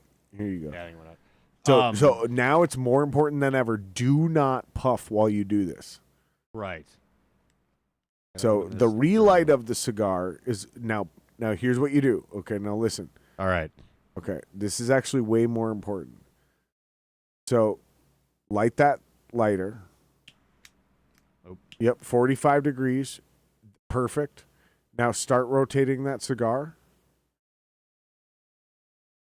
And as you heat that up now, this is one of the sneaky tricks. I'm going to give you a top 3% cigar knowledge right now. As you heat that up, see how it's getting red around the edges? Yeah. Now quickly blow out of that cigar. Keep it hot, keep it hot, keep it hot. Blow out, blow out. Okay, perfect. Now do gentle puffs inward and finish lighting that cigar.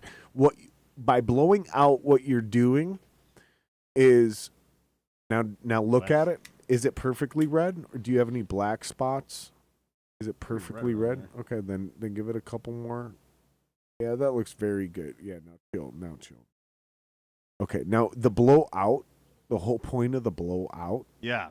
Okay, so there's some weird bitterness that will, when those nicotine crystals cool down, okay, they like kind of caramelize. This isn't exact. This is just a concept. Okay. But they kind of caramelize and they get nasty and like potent. So what happens is when you relight it, if you're foolish and you pull all of that through, you pepper the cigar. Right. Okay. So that's how oftentimes, and we may not have done it properly, right? Well, but because you're always going to have a little bit of pepperness, that peppery. Yeah. You're always going to have a little bit of that when you relight a cigar because we're doing what I'm describing. Mm-hmm. But the idea of blowing that out is to make sure you don't create a vacuum and pull all of that in. So just chill and do like 1 to 2 puffs a minute. Yeah. And in about, if you keep that cigar going, if you let it keep going out, you'll never get away from this. But if you keep that going, like I've done, I'm just barely past you, right? Yeah. But you just keep it going. That bitterness spiciness, that pepperness, it'll never kick in. Even if you have, like, I'm kind of getting there. I kind of got to give myself a reheat. But when you do it right, that spiciness, that nastiness, that thing that kicks the back of your throat, makes you like start salivating. Yeah. There's ways to avoid all of that. Yeah. I mean, dude, I've learned so much. I've smoked cigars since I was 26 years old. Quit right before I got married.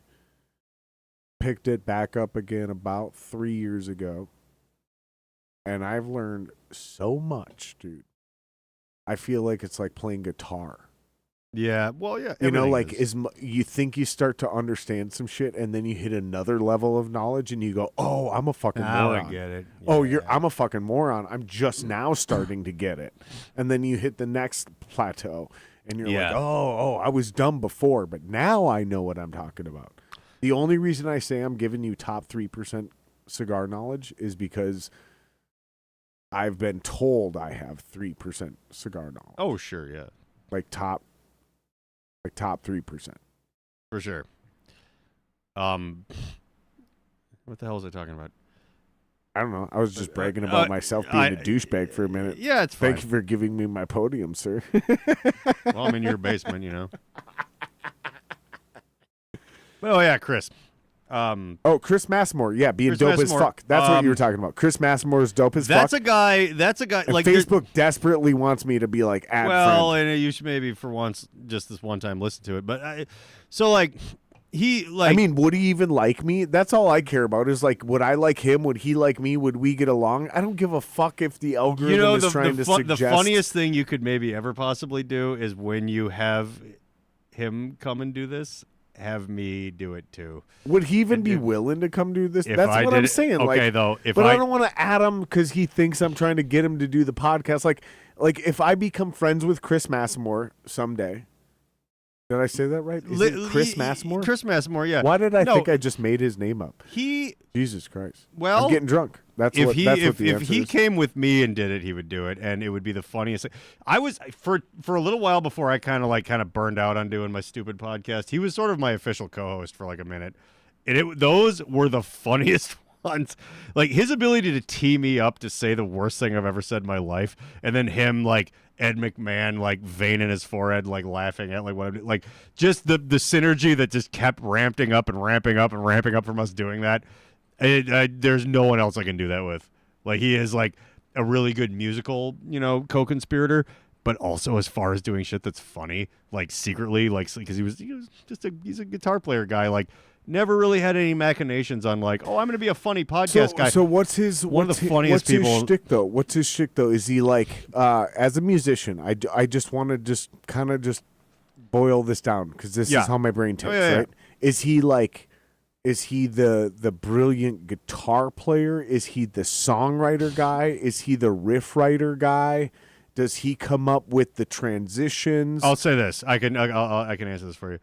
Is he the one who inspires you to come up with the idea? Well, here's the deal. He is just on step one of the best guitar play like so it's like he could like play in any deathcore thing, any 80s metal thing, any metal thing, whatever. But he can play like a real he could like if he had lived long enough and so had Prince may have hired him. Like he can play like a black dude. Like okay, so what you're saying, if what I'm understanding, what you're saying is real. Okay, so if I'm hearing you, what you're saying is he's got stylistic chops. He can play great blues.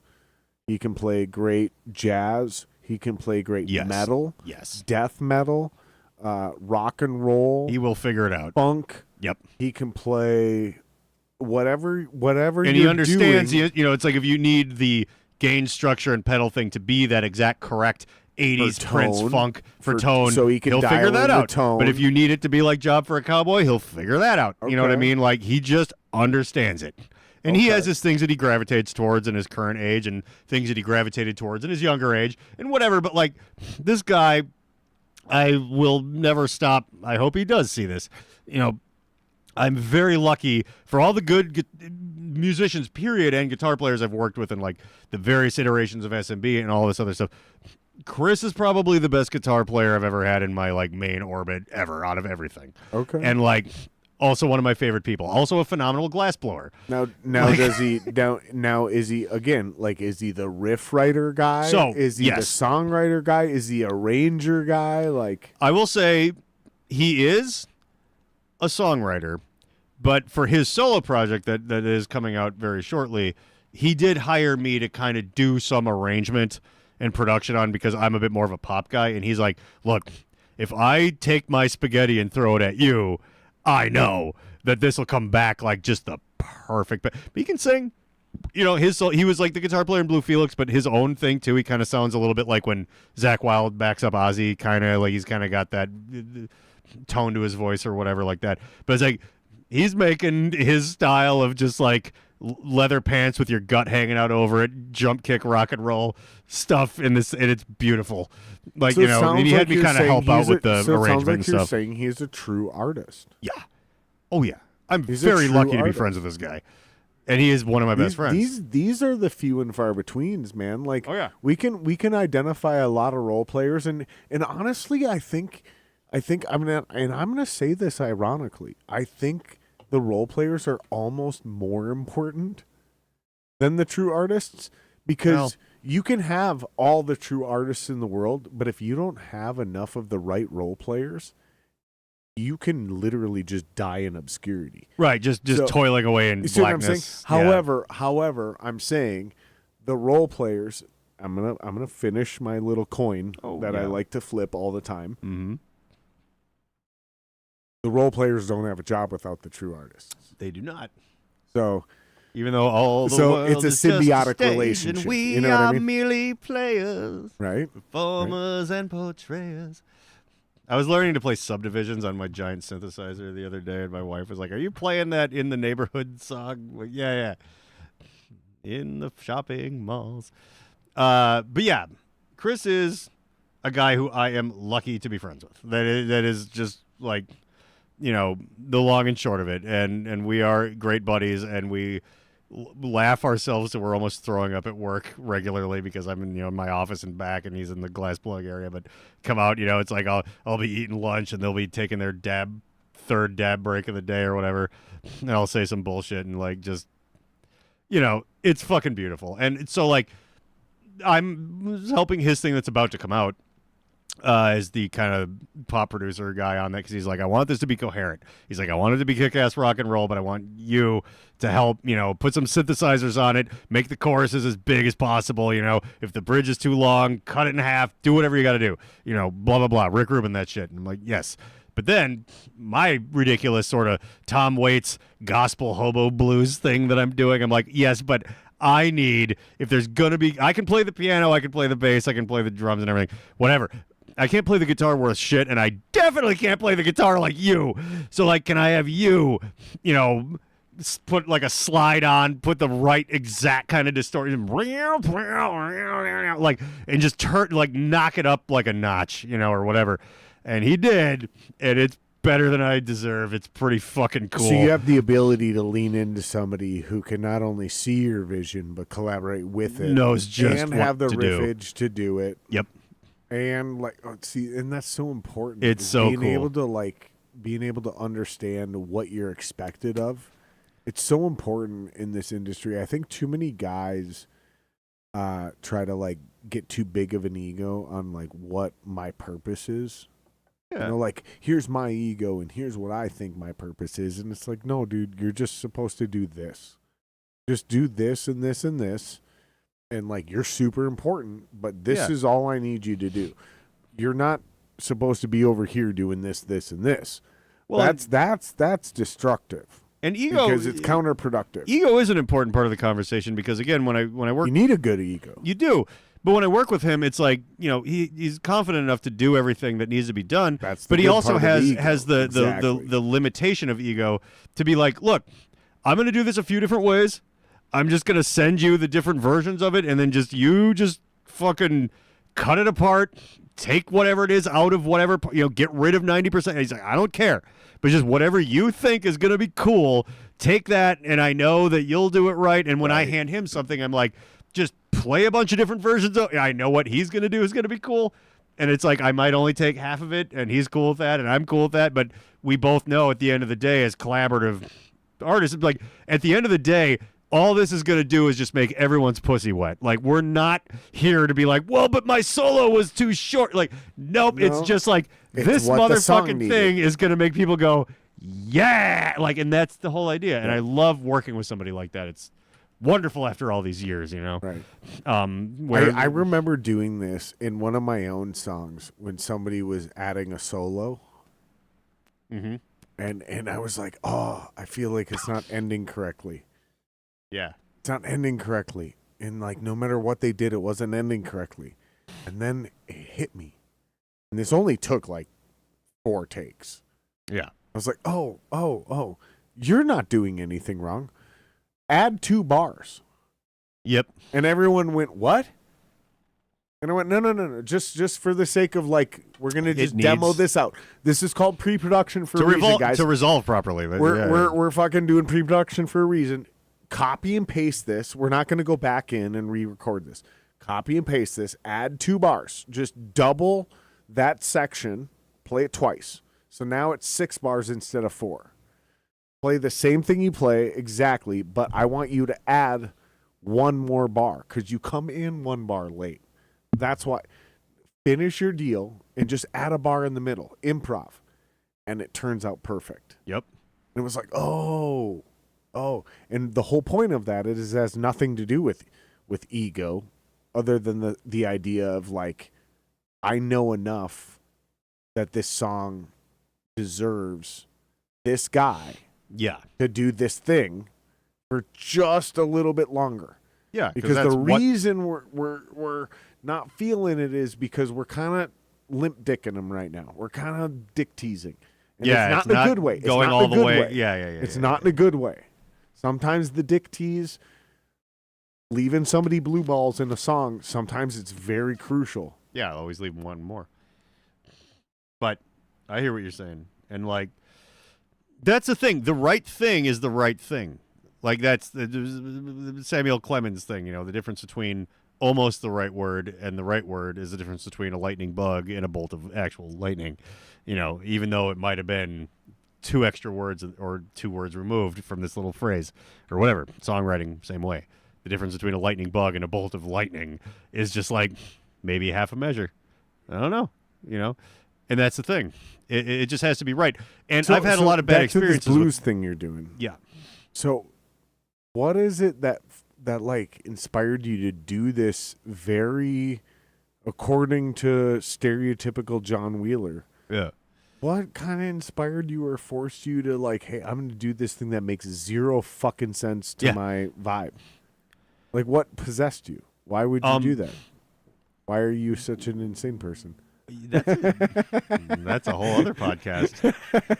But I'll tell you because I've had to think about this a lot, And it's literally because what I realized about myself is that everything good I've ever done is me pushing at the limiter as hard as I can with what I barely even have. The reason SMB was interesting is because we were using samplers and like computers, in like 2001. I was like trying to figure out more. And then SMB got a little boring because it's like, well, yeah, in the age of Pro Tools by 2009, 10, 11, when we kind of broke up, it's like we can do anything now. So what's the point? We're not pushing the envelope because we are the envelope. Yeah, we could mix Aphex Twin with Meshuggah and have that just be a thing. And it's like, okay, well, that's too much. The hot chicks aren't going to sit through that, It's like, this is like whatever. And it's like, even at the time, I didn't realize that's what the ending point was. But in retrospect, I do realize that's what the ending point was. And so I'm like, well, what? With all my knowledge and all my equipment and all my shit, it's like I can make any dubstep or techno or metal or whatever I want. Like, I have people around, whatever. But what's hard? What don't I know how to do? But what do I like listening to? It's like, well, I like Tom Waits, But what don't I like about Tom Waits? Well, what I don't like about Tom Waits is like the way it's recorded. I don't care that it's no different than what it is or whatever. I like it, but it's not punchy. It's not big. I like big production, you know what I mean? And it's very lo-fi. It's very sounds like it was recorded. Even if it was in, 2010, it sounds like it was recorded in a graveyard in the 70s. There's no low end. And I love it all, but I want, and this was the exact moment I figured this out.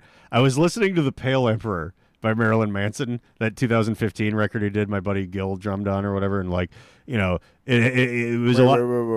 Wait. It was a lot. Trust me, this is gonna make sense. I'm a little buzzed up. This will make sense. Your buddy Marilyn Manson? Did you? Gil, my friend drums for him, Gil Sharon. Okay, we're scheming over that like it doesn't matter. It doesn't. Okay. I know people. I don't know. You mentioned barbecues that famous people have. It does. Gil he was in the Dillinger Escape Plan, and he was in this thing called Stolen Babies that SMB toured with, and Okay. And he's just a really good drummer and all that, and he's been Manson's drummer for a while now, including that era starting in 2015 where he kind of turned into black and white grown up Manson sort of or whatever. But so anyway, there was all these songs on that record, and I was trying to figure out. It's it wasn't the industrial, Antichrist Superstar. It wasn't all that stuff I fell in love with in high school, but I still liked it, and I couldn't figure out what I liked about it. Because it wasn't him. It's yeah, he's fine, whatever. But what is tickling me here? And I realized is what he made was a punchy pseudo-industrial rock and roll Tom Waits record. He made, he's we've talked about this before. Yes, and now on other podcasts. Yes, on previous podcasts. I joked about it a long time ago. Where he's I'm the Mephistopheles of Los Angeles. I could just take the whole record and kick Manson off and put Tom Waits on it. It's the coolest Tom Waits record. That's what that is. And so I'm okay. Well, I love that idea. I want a punchy, kick drummy, Tom Waits record. How do I do that though? And it's okay, well, now all this new technology to use samples and artificial stuff to make brass sections and shit, so I can mock them up for the people that I'm actually friends with now to come over and play on it and stuff. I'm yeah, that's hard. I can't just do that. I gotta work with other people. I gotta be here. I think this would be really cool. This Quentin Tarantino saxophone, blah blah blah blah blah blah blah blah. And I'm oh my God, I was halfway through doing it when I realized this is my SMB. I'm pushing the edge of what it's almost hard for me to do. It's I could make any kind of techno and whatever you want, but it's I got to bring this soul singer in, and I got to talk to her, and I got to make sure she doesn't get annoyed and leave, and I got to bring a brass section in. They're not going to be there on the same day, and I got to notate it for them properly and whatever. And it's hard I don't know how the blues or jazz works. I like listening to it, and I'm an okay musician, but I'm this is my shove of the envelope. This is hard for me. All this collaboration, all this old school actual people that read music shit, to get them all together and kind of make it work with my cheap home studio and blah blah blah blah that I used to be able to do anything with, but now this is a challenge. And so you're trying to strip down, you're trying to do less. I'm trying to do the less is more thing, more with less. But that's also it's harder for me to do because I can't just well, that's the point, though, right? I can't just drink absinthe at 3 a.m. and go, I want this brass section on here. It's no, I got to make phone calls. I got to fucking figure out how to do this. Though? What's that? Isn't that the point of the challenge? That is. That's the SMB thing where I'm pushing the edge of the limiter because it's hard and annoying and frustrating for me again to do something really cool. And this is that now. I didn't realize it. I thought there were no more mountains to climb for a while. I was kind of depressed. And then I'm no. It's I can't do this without a 120-piece marching band. It's well, John, that's impossible. I'm well, John, everything was impossible in 1997 when I was starting SMB. So it's that's how I get back to that again. Dude, have you probably don't watch this podcast ever when you're not on it. I do sometimes. I haven't in a while, I will admit. But have you heard my theory about how AI is going to save rock and roll and metal music? No, but I don't disagree with that even on premise. But I want to hear what you have to say about it. So here's going to be the simple idea is literally everybody will use AI in some regard. Hey, I have this chord progression. Yep. or hey, I have this entire song, I'm missing a bridge, right? But somebody's going to do something. Yeah. And it doesn't matter genre of music. However, simply making or writing a banger will become so increasingly irrelevant because your 11-year-old autistic neighbor will make actual Drake level bangers in his basement using AI. By the way, Meaningless. So the only thing that will matter is wild can shit. you get on stage and actually play that music on real instruments? Because I need to feel human connection in order to think this is music. well, When I will then add to that. then AI will start creating their own music, right? Because where this idea got started from is somebody asked me if AI can create music indiscernible from human-made music, is it art? And I chased that down the rabbit hole, and I said no, because at the end of the day, art can only be created from some version of suffering. But irrelevant to that point. Oh, we can build a machine that suffers, but we'll get to that. Irrelevant to that point. It immediately brought me to live music and EDM music. Like, as soon as people realize that anybody can fucking press play, all of that is going to be dissolved. So I think whether you realize it or not. Oh, I do realize it. I know where you're going. I think your subconscious is going, hey, I'm going to do a blues thing because I kind of need to prove I'm a real musician before AI takes over. Yeah. No. Jared, I will give you a gold star for that one, because that was part of my thinking earlier on, and it was that, like, I could make an EDM song by just running it through. Yeah. So what's the point? But, like, all of this really elaborate, deep, soulful blues shit, like, it's going to at least be longer before the machine can, like... None of that matters. What matters is performing that music on sure. real instruments. I don't mean to get in the way of the narrative here. With no auto-tune. Right.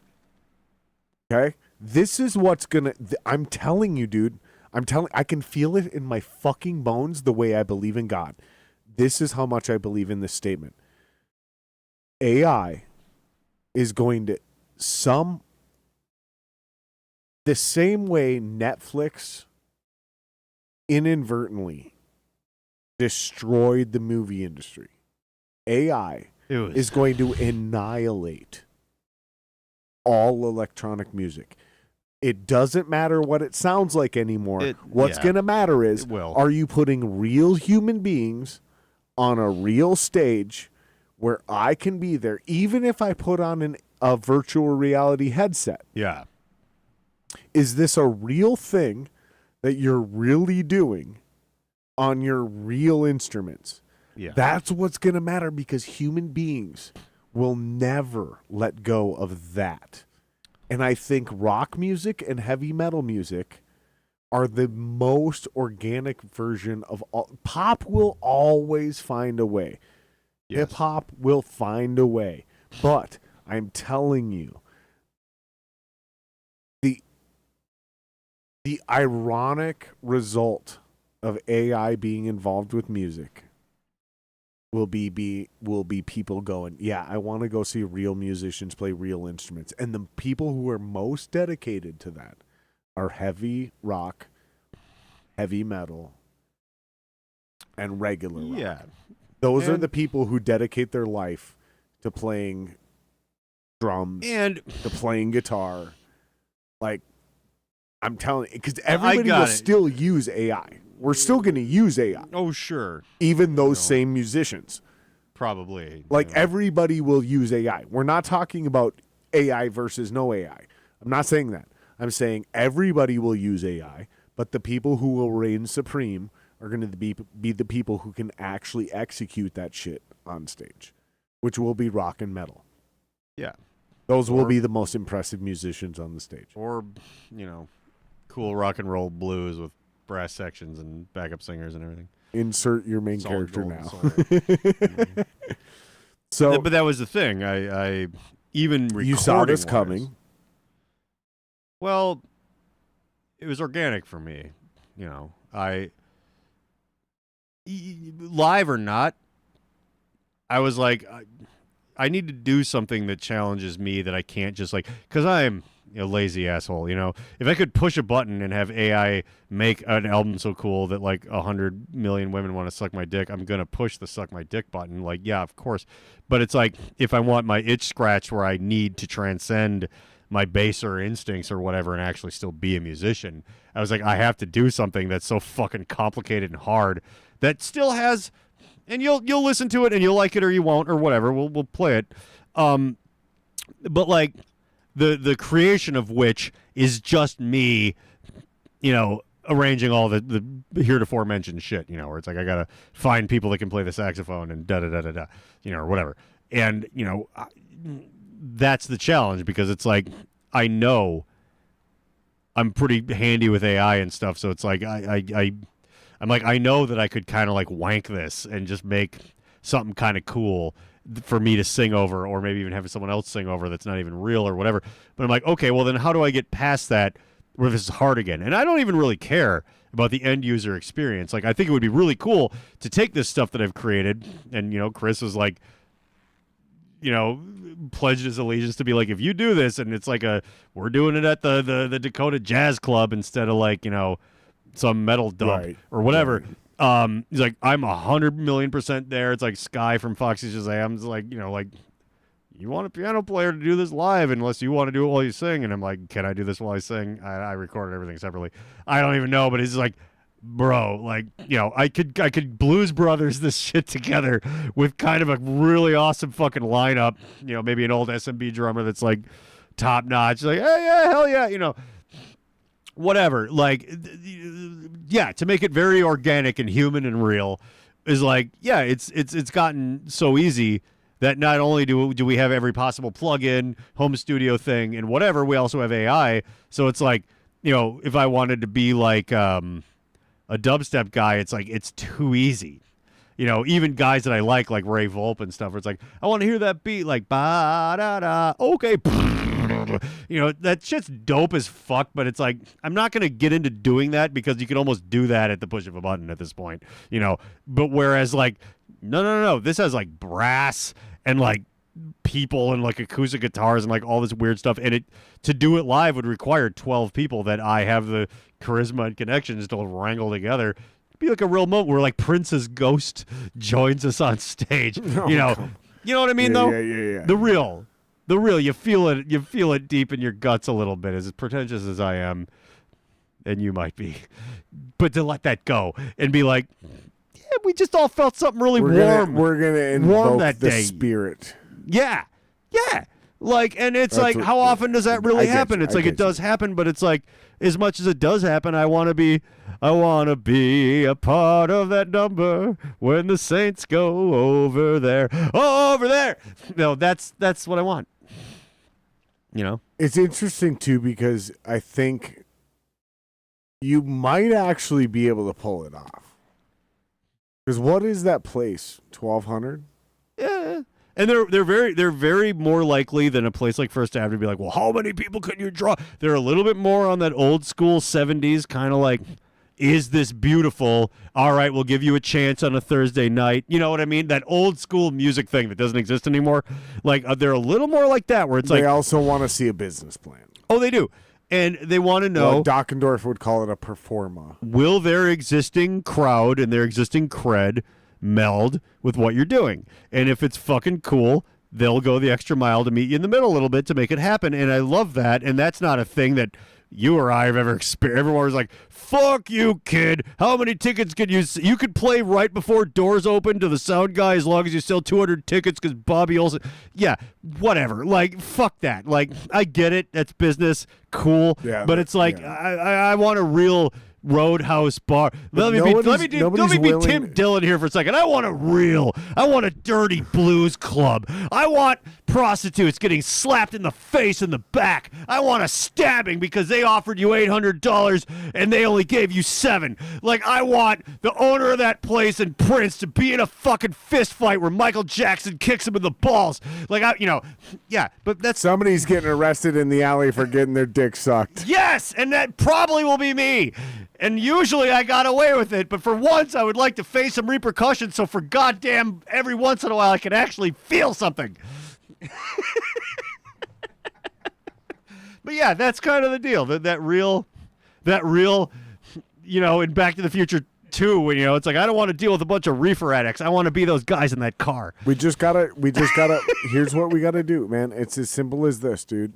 It's not rocket science. No. We just gotta present them. It runs in my family. We gotta present them. I didn't mean that. We gotta present them an evening. Yeah. That probably doesn't lose them money. Yeah. And most likely makes them a lot of money. Mm-hmm. Oh, fuck yeah. It's and really that they can that point simple. to and go, we're the people that discovered this that we now do regularly, and it's cool as fuck, and it's only happening here. Yeah. To Dakota though, which makes them money. To Dakota though, they're not a we're gonna take chances type of club. Like, well, they know what they're doing, and you better put a lot of money into your promo. Like, yeah. you better, if you want to sell out, because that's kind of what the Dakota does. No, I know. I got an inside guy, but yes, yeah. They don't really fuck around with shit that doesn't sell out their club. Nor they should really they. don't. The Dakota really doesn't take chances. They really don't. They really know what they're doing. So if you're gonna try to do something at the Dakota, which I think you could do. I think we could do. And by it. the way, that was just a name I pulled out of a hat. No, I do have a bit of a connection, let's but stay on it specifically. Okay. Let's stay on it specifically. I think we could do it.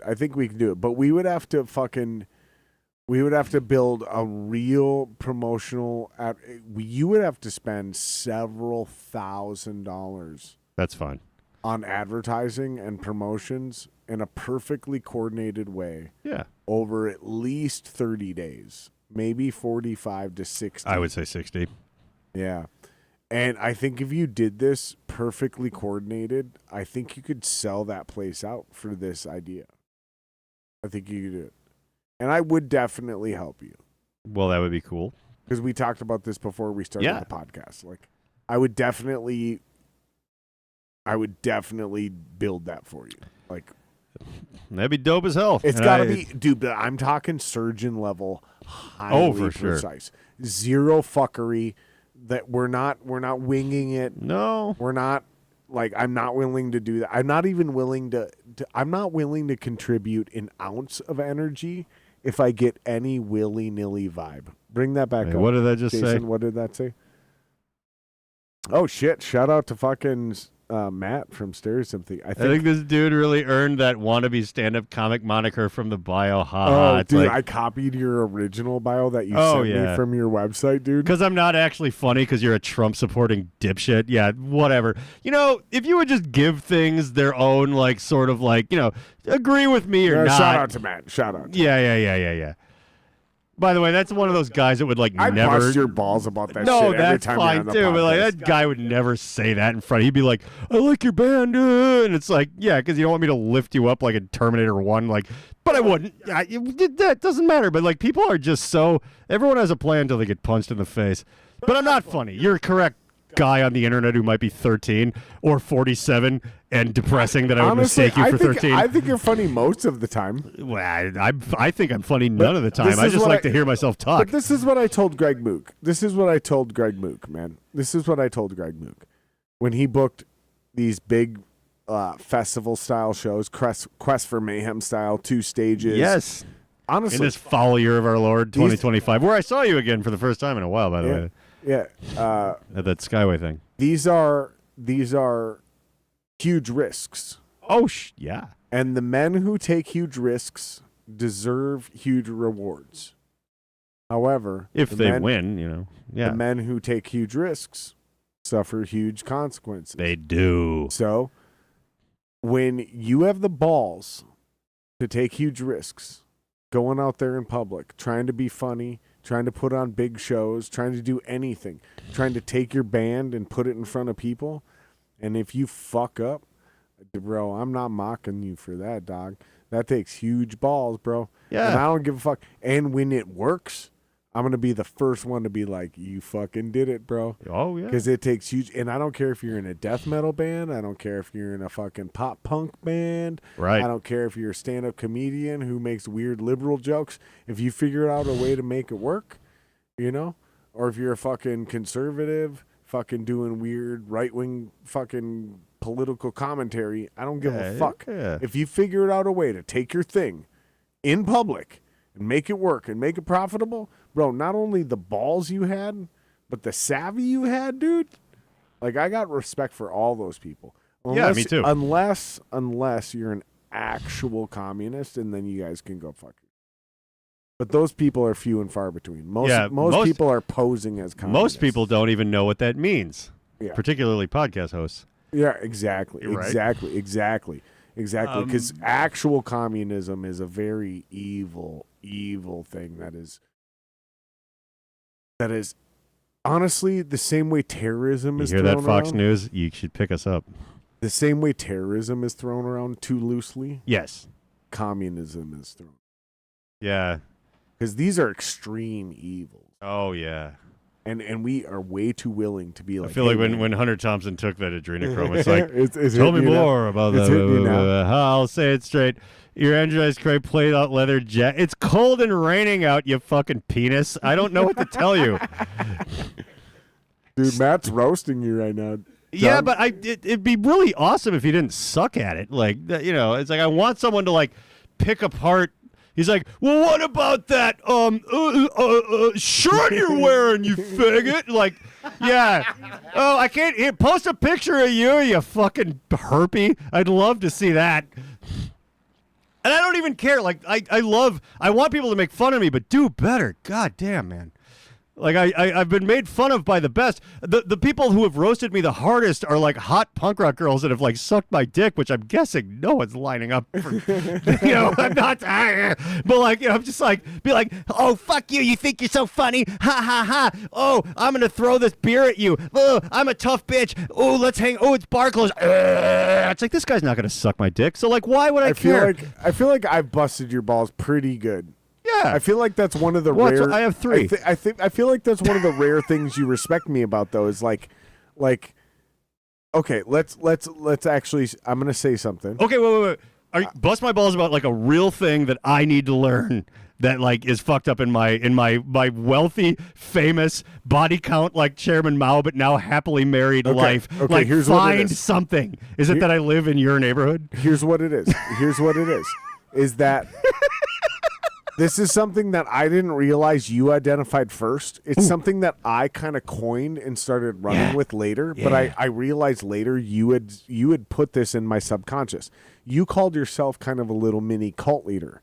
In fact, you didn't even call yourself that. Your wife called you that. Yep. Okay. So I forgot about this. Yeah. And then I started realizing that there's several of these people who run tiny little cults. And I don't mean this in a condescending way. What I mean is they can just put out a Facebook post and their 200-person cult just shows up. Yeah. And they think that's promotion. It's not promotion. No. So for a lot of you guys, and you're not really including this directly, I'm going to come back to it. But that's fine. A lot of you guys who are these little mini cult leaders don't realize you don't know what the fuck you're doing or talking about. You just happen to captivate a group of 200 people. Yeah. You got your little 250 person tribe. It's a perfect little fucking what's that what's that group? Jason, look this up. Group of 250 people. What's that called? Monkey sphere? No, there's like there's a word for this. It's a sphere. It's not the monkey sphere. Are you sure it's not the monkey sphere? Well, you look this up in the Okay. background. Anyways, what a lot of you guys, and I think you guys, this is why all you little cult leaders actually respect me and like me, is because a lot of you guys are not used to anybody like challenging you or arguing with you. Yeah. A lot of people just are always like, oh yeah, cool. And I'm like, and I'll hang out with you in private. It's not necessarily what happens on this podcast because we just have fun. But in private, I'll be like, yo, that's dumb as fuck. And like, You guys always are like, wait, what? Like somebody is not afraid to like actually challenge this, and I'm like, yeah, it's a good idea, but like, you're not always thinking this through. What's this called? No, Jesus Christ, no. Yeah, that's almost there. No, there's a social circle of like, hey, Google monkey sphere and see what that comes up Jesus with. Christ, Just do it. No. Fine, Just, do it. But that's not what I'm talking in the name about. of science, do it to rule it out, right? Just do it to rule it out that it's wrong. No, that's not what we're talking about, dude. So what I'm talking Do about the monkey is sphere thing.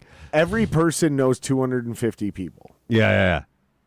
Every person knows 250 Yeah. people. And like it has to do with the original idea that we can group in groups of 250. Yeah, back in the days in our Yeah. primitive, which, you know.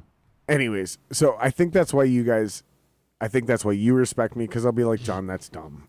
Well, And you'll be like, oh, you're right.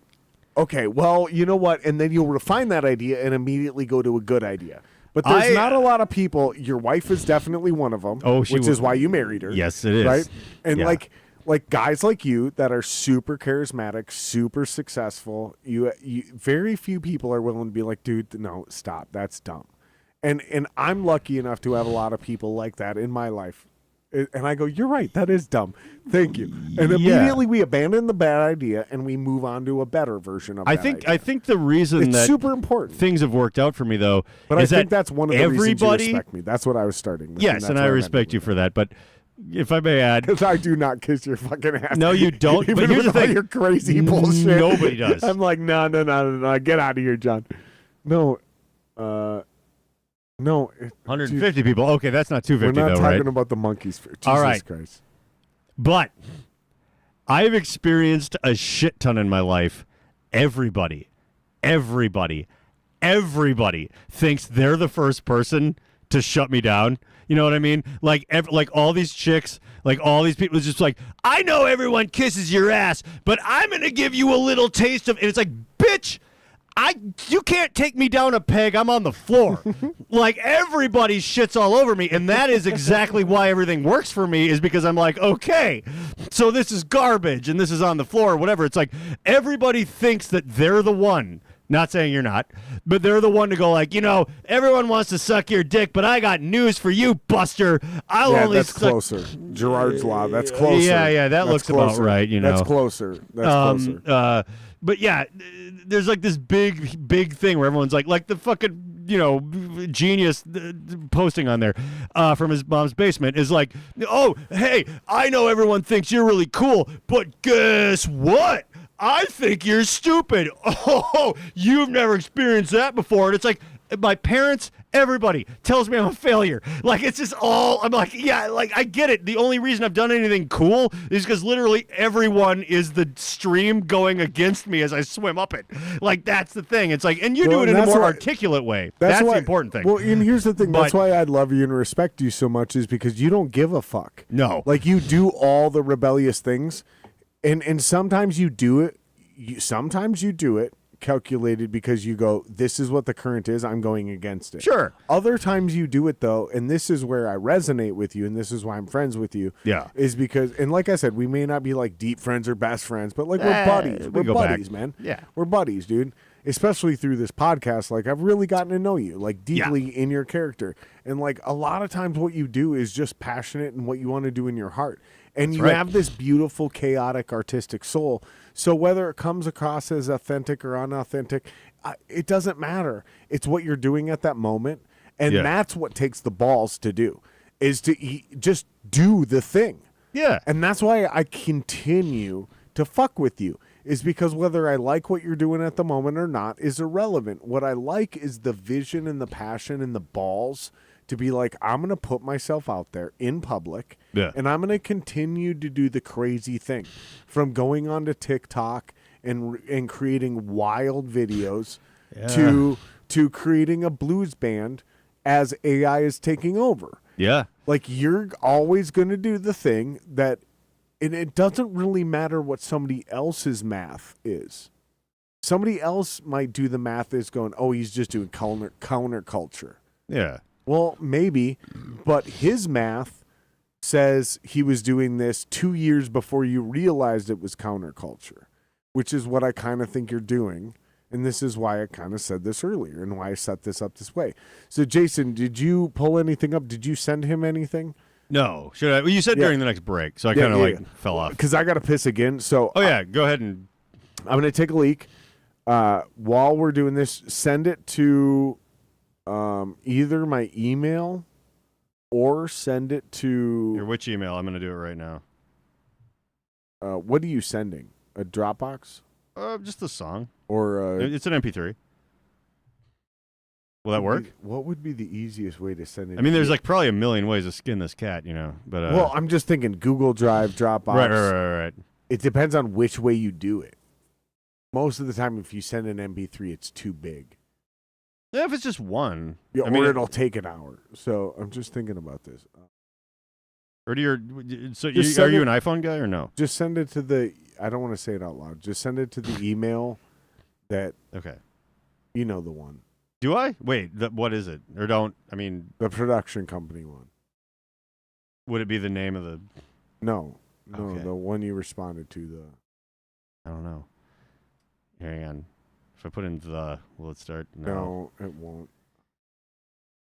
Yeah, go pee. Okay, And put your name in. We're gonna play a song. Yeah, I'm gonna play a mute song it, real and then quick I'm gonna here. tell you all this off camera. We did. Did we do Void? Okay, let's do Void, and then Jason, mute this shit as soon as we're done. You ready? Here comes the Void.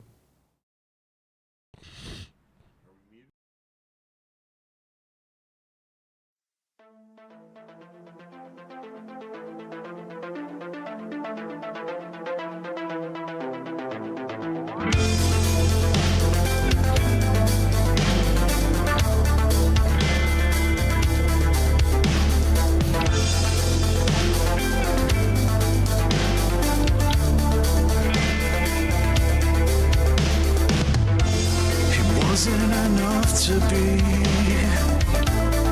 void of misery. There's an emptiness inside I do not feel anymore. If I need to say this again, I'm in this through the end. And I believe that's what you need to hear, and I believe that I have now made this clear. If you would let me up, then maybe I would see if the sentiment has died, if this love was lost on me.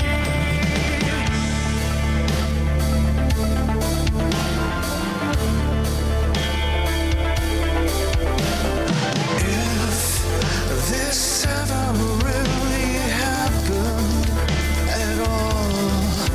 It was hard.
face this now. I need to change this now. I need to face this now.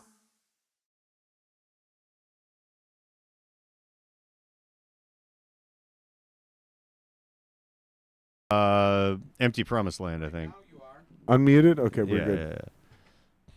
Yeah, So- no, I think that song he wrote is, I think it's, Aaron's I a think- soulful guy. Like and I that, think you that know. song live, the way we do it live, I think is better than on record. Oh, You were at that show.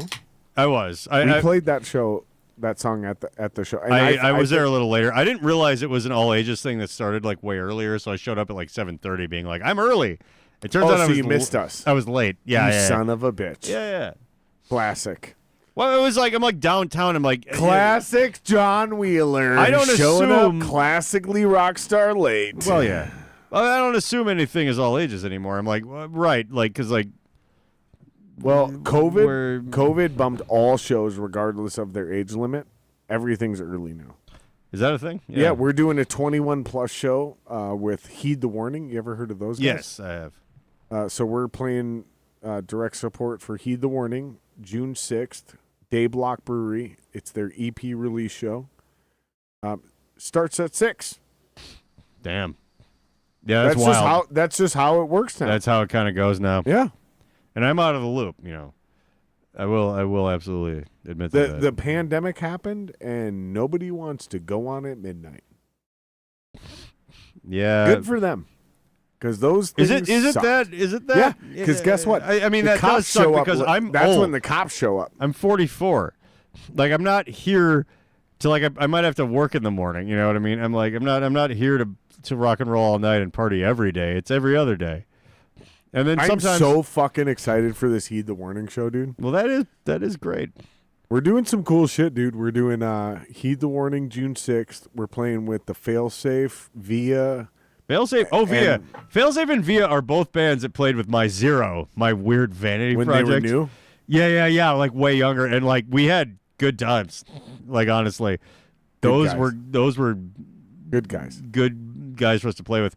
Yeah, nothing but good things. Gentlemen and scholars. I would say, yeah, it was very cool, like to be able to do a thing where it was like, okay, it's like I had the two main things I was in that like drove commerce or whatever. But my Zero was kind of a wank almost, and it's like, but we still got to play with these bands that were like cool guys that we talked about shit with and did some fun shows with and everything like that. And it's like it's really cool. You know, even in the twilight of my life as a cool shuffleboard team, we still met other really good shuffleboard players, as it were, and it was awesome. And I Yeah. would count those two among that for sure. No, I'm super excited about it just because there's so many exciting and positive things that are happening with the people that are doing the right things. Yeah, And it's funny to me because these bands are not bands that have been around for 10, 15, 20 years. no, they're a bit newer. No, a lot of the bands that are having a lot of success are newer bands who are making a lot of good decisions, Yeah, which we have absolutely broken down and articulated on this podcast Oh, for over sure. almost 200 episodes now. So I'm not going to go into it. If you guys want to listen, if you guys want to figure out how to do it, watch the podcast because we break it down step by step. And what 180 something episodes now? I'm over it, dude. I'm over explaining it. yeah, I'm done. Yeah. Like you had your chances. If you want the knowledge, go back because we're not gonna condense this all into a 15-minute thing for you. right. Go back and do the same. I put Actually- in 5 years. I put actually in watch 5 it. years. 5 years of doing podcasts with people, interviewing them at every level of this industry. Bookers, promoters, club owners, bands, everybody. And I kind of distilled it all. Yeah, And we kind of figured out what works and doesn't work. And no, I'm not going to just give that all to you in 5 minutes. No, go back and watch Nah. 100. I put in 5 years. I did Yeah. the research. 3 hours at a time talking to every band who succeeded and failed. 3 hours, if not 5 hours at a time. Yeah, We did a couple. We did a couple. I peed in that sink about 14 times, a few of those. The knowledge is out there, man, is all I'm saying, dude. It's Yeah. not rocket science, man. Like, the formula's been built. Figure it out, dude. Do your jobs. Work hard. Yeah, you'll get it. But make sure you write good songs. Make sure you do your That good helps a ton, by the way. If what you're doing is good, it does actually pick up a little bit of the slack for you. shit. Just a tiny bit, though. You know what I mean? Because you got you got to push all the buttons and turn all the screws. That is a real thing. But boy, does that ride get freaky when what you do is lightning in a bottle, and then all of a sudden it's just like the door is kind of just open on. You gotta push on them like that, and then these giant wooden doors just go flying open, and people, Kyle Reese is just like, "Come with me if you want to live." You're like, "Oh my god." Yeah, it can turn into a thing, But yeah, if that's you really the interesting refine thing, your though. craft. Like pushing open the door might be easy because your shit's dope, but getting to that door, Oh yeah, that's the key. yeah. That's a whole underground Zelda labyrinth that is Because tricky. this is the thing. This is the thing. This is what I think a lot of people, including my singer, needs to listen to. When you get to a certain level, everybody's dope. Everybody's a creative genius. That's true. When you get to a certain level, everyone Just that's being there good is isn't like good enough. is awesome, and that is like, okay, well, what are you doing then? Right.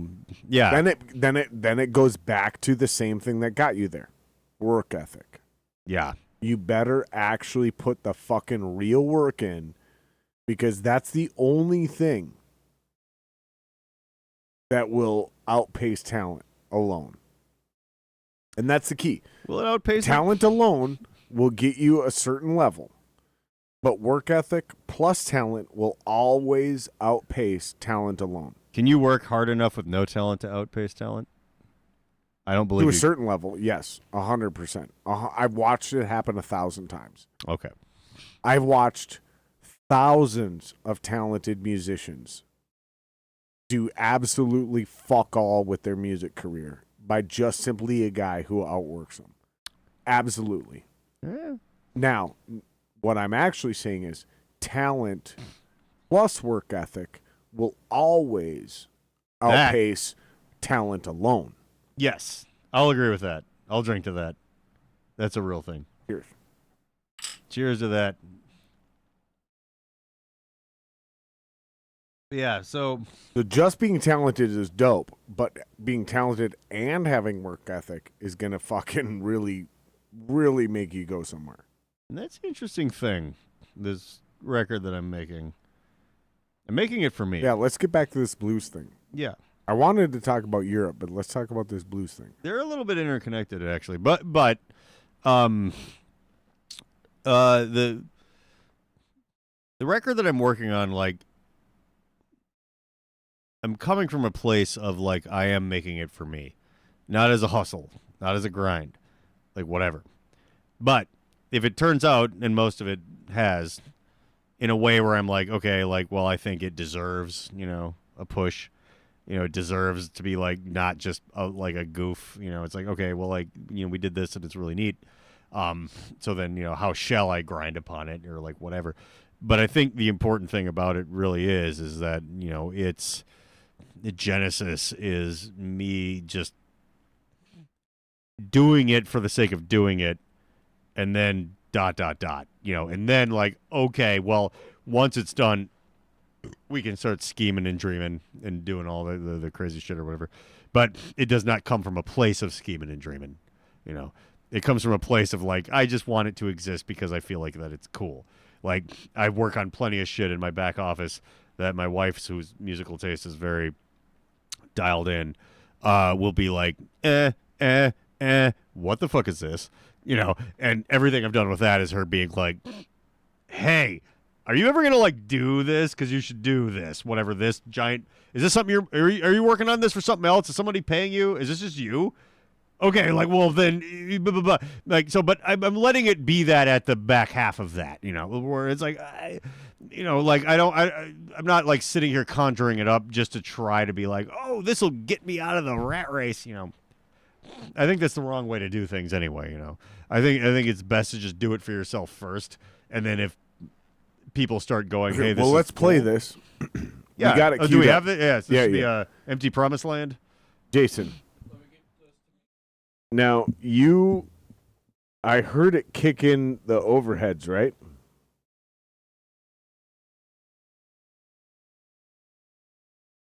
So I heard this kick in on the speakers. Drum beat. So theoretically, the systems work. I'm not suspecting you of anything, buddy. No. Just listen. You know how we always seem to have that weird issue, and it's not a Jason thing; it's a system thing. There's some weird buggy with the OBS. Oh, sure. OBS is so we load shit up. Bitch got we us. load shit up, and everything works perfectly, and then we hit play, and I think it's weird. the internet can hear it, but we can't hear it in studio. Yeah. However, I thought I heard while I was going to the bathroom, it was like kicking in over The drums were overheads, kicking right? in. Yeah. Okay, so theoretically, we've already proven we're all gonna hear it, right? Yeah. We should all hear this. The internet's gonna hear it, and I'm gonna hear it, right? Okay, now just do me a favor. Do me a favor, please. Before I hit this, go to the mixer, please. Remember how we did this before the podcast started, and I said turn those levels down, because what I heard kick in on the monitors when I was going to the bathroom, it's a little loud, is what I'm saying. Yeah, leave OBS where it is, but go into our mixer because I don't want it to blow up these speakers or the headphones that we're on. That's what I'm getting at. So please go in and turn that down because I'm about to hit play in about 5, 4, 3, 2. Thank you for listeners. Yeah. Thank you guys for being patient with us as we train in our producers. All of this is very new. I know that song. Mute our mics, Jason. All right, now give us a little more volume in both the monitor and my headphones. Smooth pussy and baskin rugs. Nice. Good job, Jason. Good job, man. Very good job. Come around back. Is this you? Whatever you're rich, you don't need Sounds no like Jake. sunshine. Sounds like Jake. If you want a margarita with a cocaine rim, it comes with a side of carnation.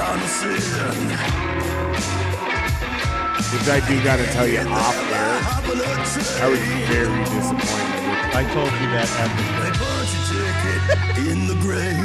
I wasn't going to say that.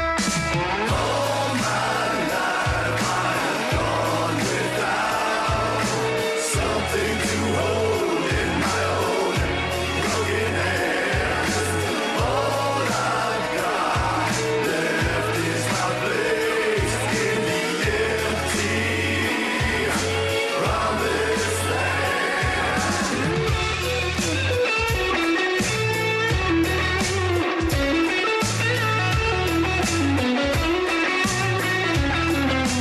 For now you better be sober and chaste.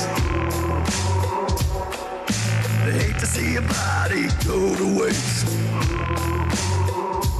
You gotta stack that gold up to the sky. So we'll get ours on the other side. And some will say that's a hell of a deal.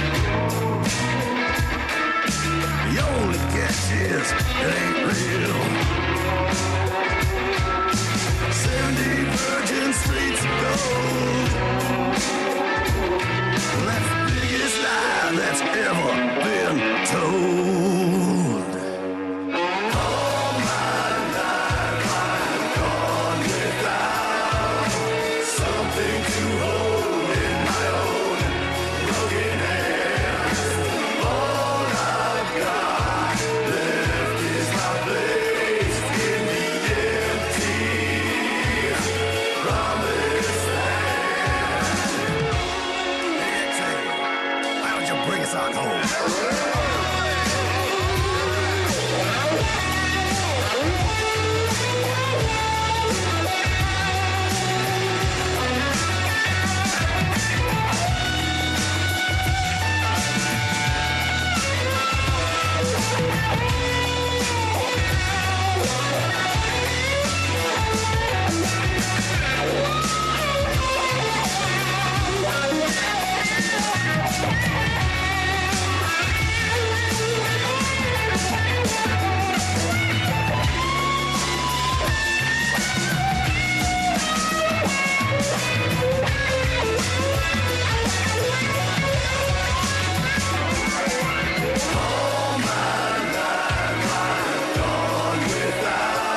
Yes, dude.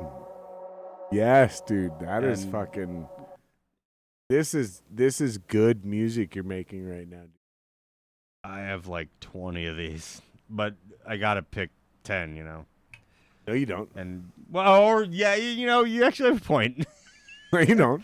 Or just You just do a part 1, part 2, yeah. or you do, or here's what you do. Here's what you actually do. You do your digital release, and then you do your vinyl, tape, CD. That's with what I want to do. all the bonus content. Yeah. Part Because of you me, got to make it worth buying yes. versus streaming. So there's more if And you that's buy the it. thing. I because and like the guest musicians on this, like Joe Letts and Gil, and like I kind of want to just be like, I'm gonna it's like I have money, like this is just gonna be like a vinyl release for now. Yeah, someone who buys it'll put it on YouTube later, blah blah blah. But it's like, just at first it's like there's a limited run of however many, and that may be kind of dope. And because I'm not trying to, like, I have a house, I have another place in Europe, and I have everything's already good. So it's just like, what am I trying to do? I just want people to be able to appreciate this in that old school real way that they could. And if they're into it, maybe they want a vinyl record. And if they're not into it, they don't have to care. That's fine. I don't give a shit. Nah, man, don't bullshit yourself, dude. Well, What it's really about is like proving that you make real music, dude.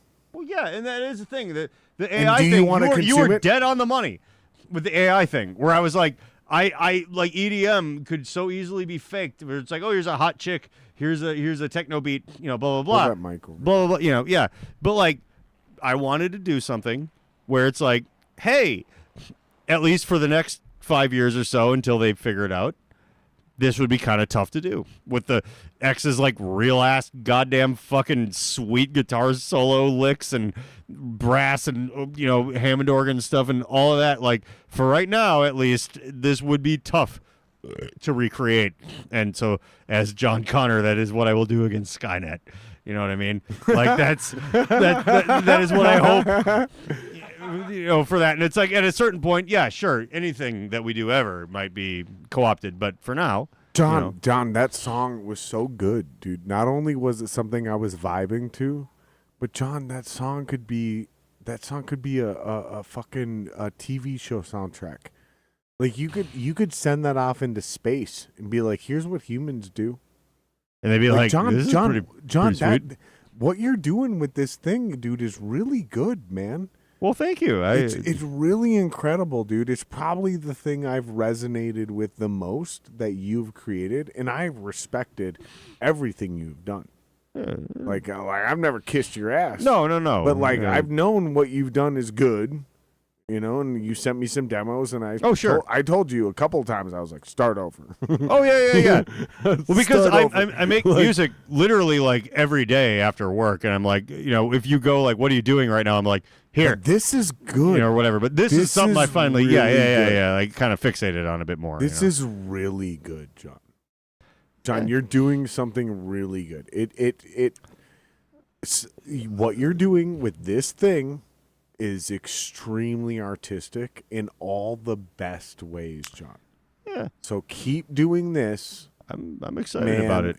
And I will back you up, dude. I will endorse you. I will do everything. Bro, I got you. Yeah. We talked a lot before the podcast. Yes. And Yeah. we'll talk more after the podcast. Oh, yeah, We'll talk yeah, more yeah. in the coming weeks. But John, this is something very good. And I do not say this shit lightly. I know you This don't. fucking motherfucker has watched more of my podcasts than my own wife. And he will tell you what I'm saying right now is something I have almost never said. What you are doing right now is incredibly special. And I will do anything I can do to help you make this thing work. Well, and I appreciate that And a lot I don't because give this a fuck what anybody thinks that means. that's It means something to me, and you know it means something. I He do. knows it means. My wife The people that matter know when I decide I'm gonna do this, I'm gonna help this person because this is something, bro. When I do that, just know. No, I do know. And I'm putting the shoulder, the running back shiver, bro. I'm knocking people out. That's what, dude. I'll be your lead blocker, bro. I'm telling you what you're doing right now. That song I just heard. John, you're doing something very special. Full stop. And that means a lot to me because, like, this is. And I've never said that to you about anything. No, I know you haven't. And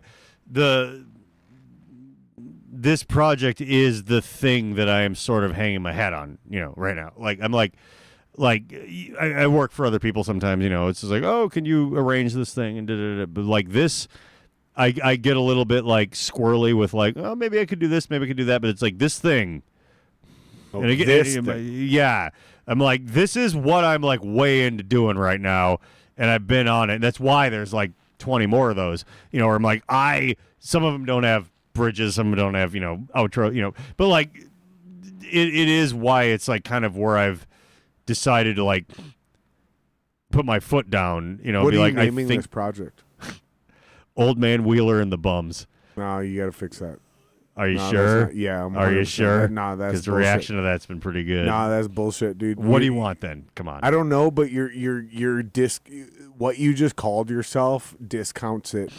It completely diminishes. No, that's not acceptable. Okay, I'm all right. all about the humor and the self-deprecating. Well, but this is special. What you're doing, you need something a little bit more. Even if it's funny, you need something with a little bit more resonance, man. You need to really fucking like something that like goes all the way from the stem to the sternum, like something that really fucking like grabs all of it. I do hear that. You can't do that to yourself, dude. Don't But do it is that. Not on this project. It's very personal for me though, this whole thing. Yeah, but that name is All right. not that name. No, we got to come up with something better for you, dude. You deserve Well, better. all right. This music deserves better, dude. It is. Dig deep, dude. Dig deep. Come on. We're not going to come up with it right now. No, we won't. I promise We won't. you, but we might plant a seed. maybe. Because I'm telling you right now, do not fucking do that. Do not put that name on this. This is real. What you're doing right now is real.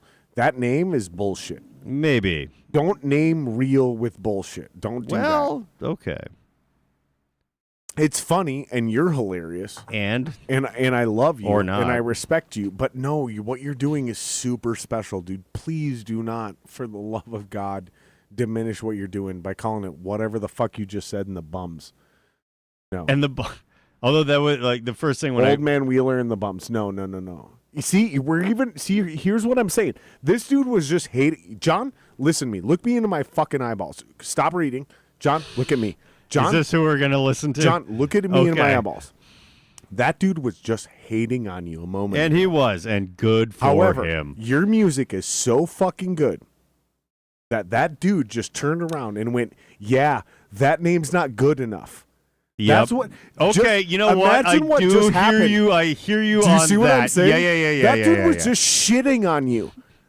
That dude just literally was shitting on you 30 minutes ago. He heard your music and then went, yeah, Jared's right. That name sucks. Name your band something better. All right. Think about that, dude. Old Man Wheeler and the Bums, you're treating yourself like a joke. But I love that And you're so calling much. your band members bums. It's hilarious. Chris did say It's hilarious. that he would be but proud the to be a band bum. is. I know. And I know. honestly, All right, I yes. would too. If I played drums for you, I would proud to be a bum. But honestly, your music is too good, and the But I love musicians that. fucking with you are too good. I know. Don't But that's- do that. Yes. Don't do that. Okay. I get Don't that. do I that. do. I know that. No, this is special. What I mean, you're the doing reason right now. where that name did come from is like it's just old school musicians love to be like a dirty 1920s hobo. Like it is fun. But all right, we can maybe It's too good. come up with something. If it And kind of it is- sucked, a little bit and it was kind of humorous, but dude, you're doing something really good. Right Yeah, I feel, and if you've been a musician for a long time and a creative for a long time, and you know that feeling where you're almost like, I didn't do this. it came through me. Yep. Like that. This is like I barely understand how this even happened. You know so what I mean? I always say that what you're doing. So this has only happened to me 3 or 4 times, and it's been while writing a song. Yeah. And once while creating a band, which is an idea came to me, and it immediately became clear to me that I was on a river in a canoe, and all my job was to guide that canoe down that river without crashing it. And my buddy went, dude, many people say that's true actual genius. Yep. And I was like, If it doesn't feel like it's you, that's so what that means is there are no geniuses. There are people who have moments of genius. Yep. I agree with that. That's People what you're whose experiencing right now. antennas are. Oh yeah. And I'm no. So stop trying to dictate the river. I'm not. Stop trying to don't name the band. Yeah. You're naming the band because you're not bums. You guys are prolific athletes. That's what you are. You're retired prolific athletes coming back out to fucking pave a new way against AI. That's what you're doing. You're God, yeah, you're discounting when you call yourself Old Man Wheeler and the Bumps. You're just discounting yourself so much. I know, but it's sort of come my up with own- something better, dude. All right, that's fair. That's fine. Come up with something better. I don't want I believe in to you. hang on that too much, but yeah, like this thing is not released yet, so it's like whatever it is has not indeed. That music is so good. happened. Goddamn, John, It's- I haven't been moved like that in a long time, bro. Well, that means a lot to me, and this has been real interesting. Like I showed it to Jeremy. Especially as it went on, I got like more into the stank. Like feeling it, dude. It's a groovy, yeah, and I'm You're lucky good. to have the people that I have to work with and everything. As much as like I'm kind of the Reznor of the writing and whatever, but like, having Chris and some of the other people that were willing to go along with me on this on blind faith alone, Dude, you converted a hater on my podcast. and that's something else. Yeah, and That dude was shitting on you 30 minutes ago, No, I and he was know. like, "Nope, it's legit. Yeah, that band name sucks. You're better than that." Like, come on, dude. yeah. Come on, dude. You're There's really a- onto something, dude. Well, and that's and again, Give yourself some credit, man. and I do. That band And name sucks, though. That's fine. That's absolutely fine. The reason for the band name is simply because of the music when it was being written wasn't to blow anyone's mind. It was because that's what I wanted to do. And so when I was naming the band, I was like, this is fun for me. But now that it has, on your podcast, now that it has been like kind of thrown out into the cosmos a little bit more, Makes a little bit more sense. Yeah, it does give you pause to go like, okay, It's well, almost I like a guess focus group. yeah, you're like I should think about that a little bit more instead of just in a total vacuum or whatever. Which it wouldn't matter if it was just a one-off, but you're doing something special, so it takes a little bit of thought. We got to Yes. take a couple steps, and I understand you. I know you well enough, where you're just like, I just kind of like what I said earlier. We just throw shit at the wall, and if it sticks, it sticks. Yeah. I do It's this like, all is the this cool time. or, But in this rare circumstance, you're doing something genuine. Well, for you, it's not even that rare. It's like every third project you do. So it's like I've gotten lucky a few times. That is you know what I the mean. So truth. for you, it's Yeah. not even that rare. But I am that voice of reason for you in this rare moment. I'm not saying I'm special. I'm not saying my opinion matters more than anybody else's. But there's very few people in your life that'll, like in the hurricane, will go, hold on, that's a bad idea. Move on. Yeah. And I think I'm one of those very few people that you'll actually listen to.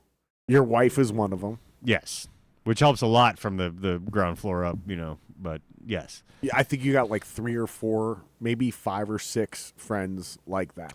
well, And I'm one of those 5 or 6 tops.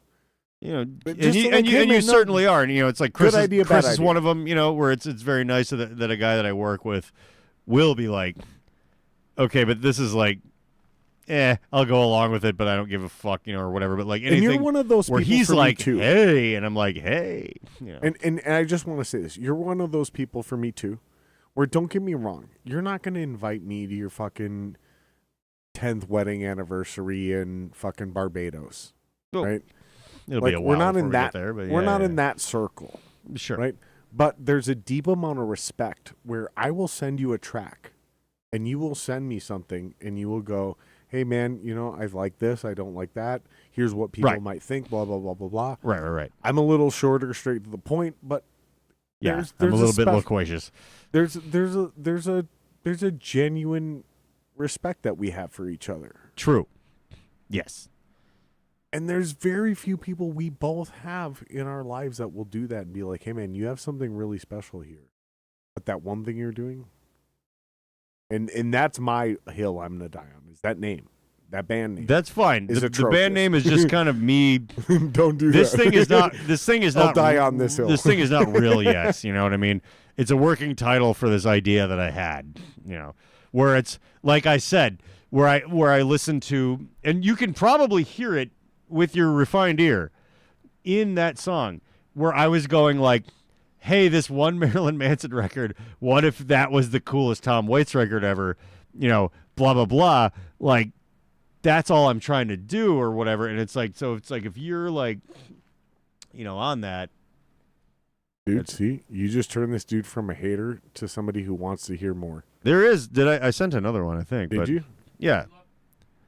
All right, throw it It might in. be called The Dragon. I don't even think. Throw it on guest track 2, Dose. Throw it on, if you can load it up in the background, Jason, throw it on guest track Dose. See, dude, this is how talented you are, dude. Well, and I just kind of. I don't think you even appreciate what you're capable of. Maybe not. But you know what? And I hope I don't. Because the minute I do, that might be when it all turns to bullshit, Like, I would hope. The only thing that I'm able to do this with? Yeah. When I turn a hater to somebody who's like, no, Jared's legit. You know what it takes me? What? Time. Yeah. Time. You know what you have the ability to do that with? Talent. Well.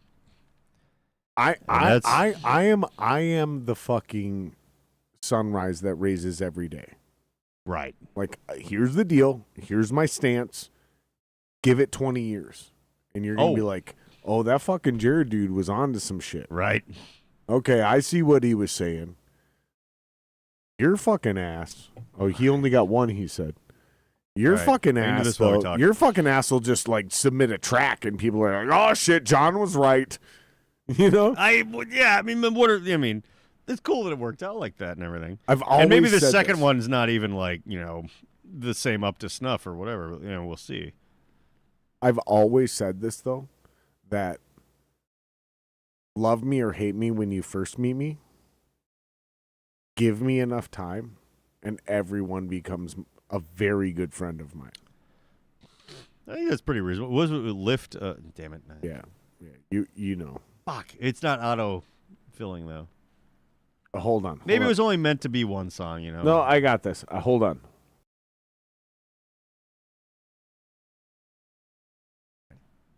I wish it would have just... All right. Jason, we're still good? Mics are unmuted? Okay, we're good. At Gmail. All right. Well, while we're loading All this right, up, here we go. while we're loading this up, because I'm fucking feeling a little fucking saucy. There you go. I'm feeling a little saucy. If that doesn't work, then maybe it wasn't, meant to be. I'm feeling a little saucy. Yeah, I already saw you do it. I already saw it because I watched the stream deck. I watched it happen. All right, we're going to play Senescence. We already played Barrier. Did you play The Barrier Void earlier? Okay, well, we're going to play Senescence. All right, and Jason's going to load your next song up. Okay. I'm fucking stoked for this. If it works. Yeah. Johnny. Maybe Johnny. the second one you might not even like. I mean, I don't know, It's so funny, dude. Like, you look so different now. What? I mean, yeah. Just like so different, dude. I don't know, dude. Why don't I got laser surgery? Yeah. I mean, my glasses are gone. Oh, that might have something to do with it. I'm about to do it. I did the Go to LASIK. OVO. I'm gonna. Is that who you're going to? Yeah. I already got yeah. my quote. Yeah. Yeah. Do that. All right. We'll be right back. Shit. We should talk about that.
has got me feeling worn out and cold. I close my eyes, that sadness it comes. You'll find what it does.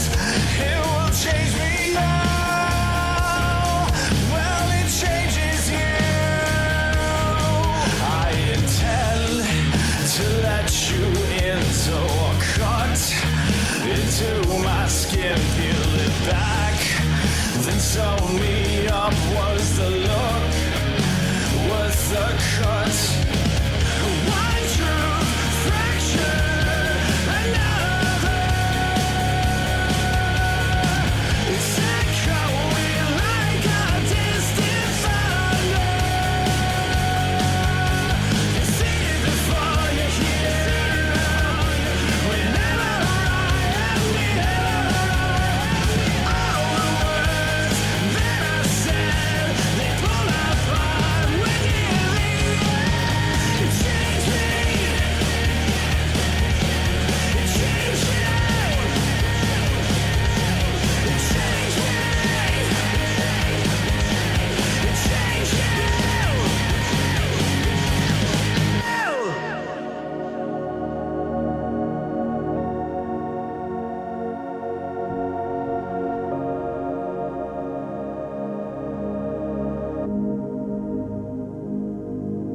when it comes for me, like it came for you.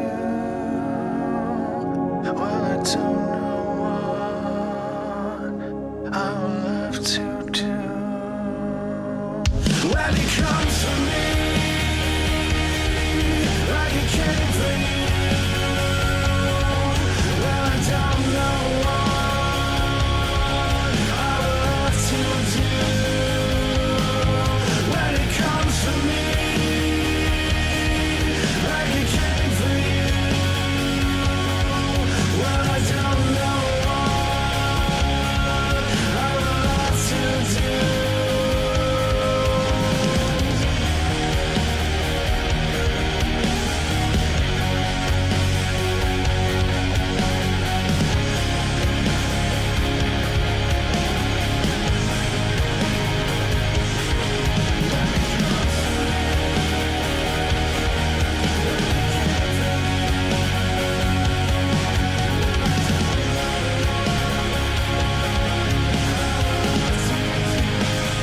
When sadness comes, it changes who I see in the mirror.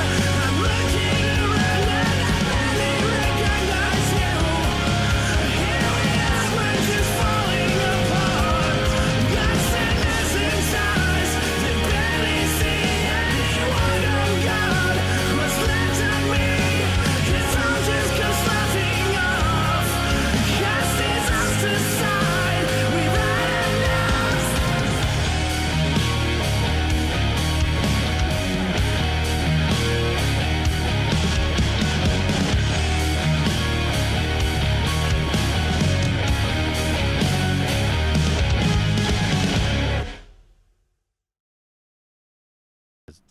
That's a dope song. Fucking god damn it, Jeremy is so fucking talented. He is. He is so good, You know, he's one of those people Oh, I'm proud to goddamn. call a friend. You know, man. for a lot of reasons. Honestly, man, you're right there with him though, bro. You, Wally, fucking Josie. Who I Wally's saw at daughter? the at that Fuck, show. man, I Aaron did Dahl, I did dude. I did run into Wally. Oh my god, these creators. You guys are just like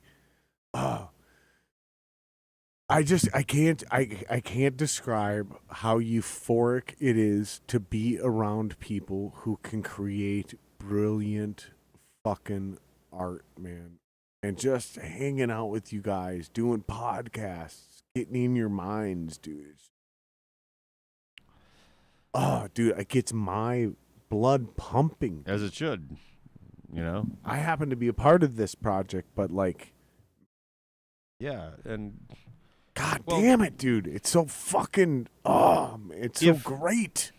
if there is anything beautiful about it, it is that, you know, like, it is meant to be felt by those directly holding on to that bare wire, with it, like as you are in this, mixed up in this project with Jeremy, who's a genius of our time and everything.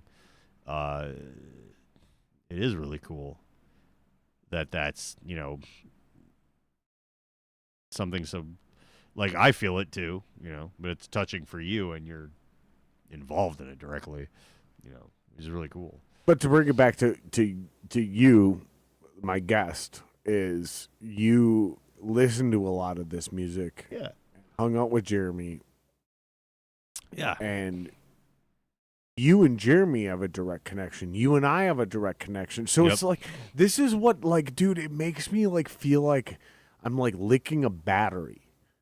Like I get so energized and like, because my homie that I'm in a band with is hanging out with my homie who I greatly respect, and those two are vibing. Yeah. Right? This is the synergy and the energy and the idea that I'm talking about of moving past a scene to an industry. Right. Where there's real collaboration, where we're starting to legitimately all make money. And it doesn't mean we're 100% profitable every band. What that means is everybody's getting something paid to them by doing their craft.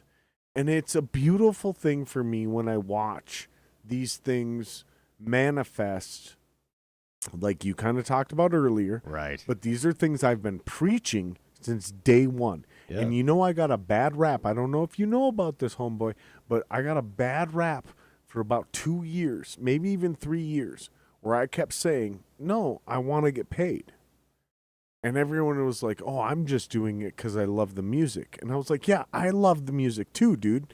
But here's the thing. You're bringing 100 people to this bar that spend $40 per person. That's pretty easy math. Yeah. I deserve several $100s. Right. Yes. Yeah. And those people are paying $10 to $15 per person to get through the door. Yep. I deserve several $100s. Yes.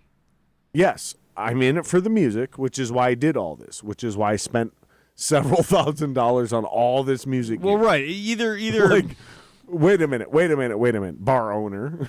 either we're all in the same system together or we're not. That's the thing that people forget about. But I got a real bad rap for being like, no, we're gonna get paid.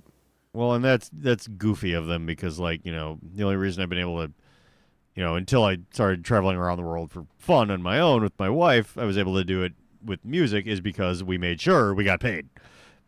All the things that I've been involved with were hardcore, like, cool, there's 500 people here.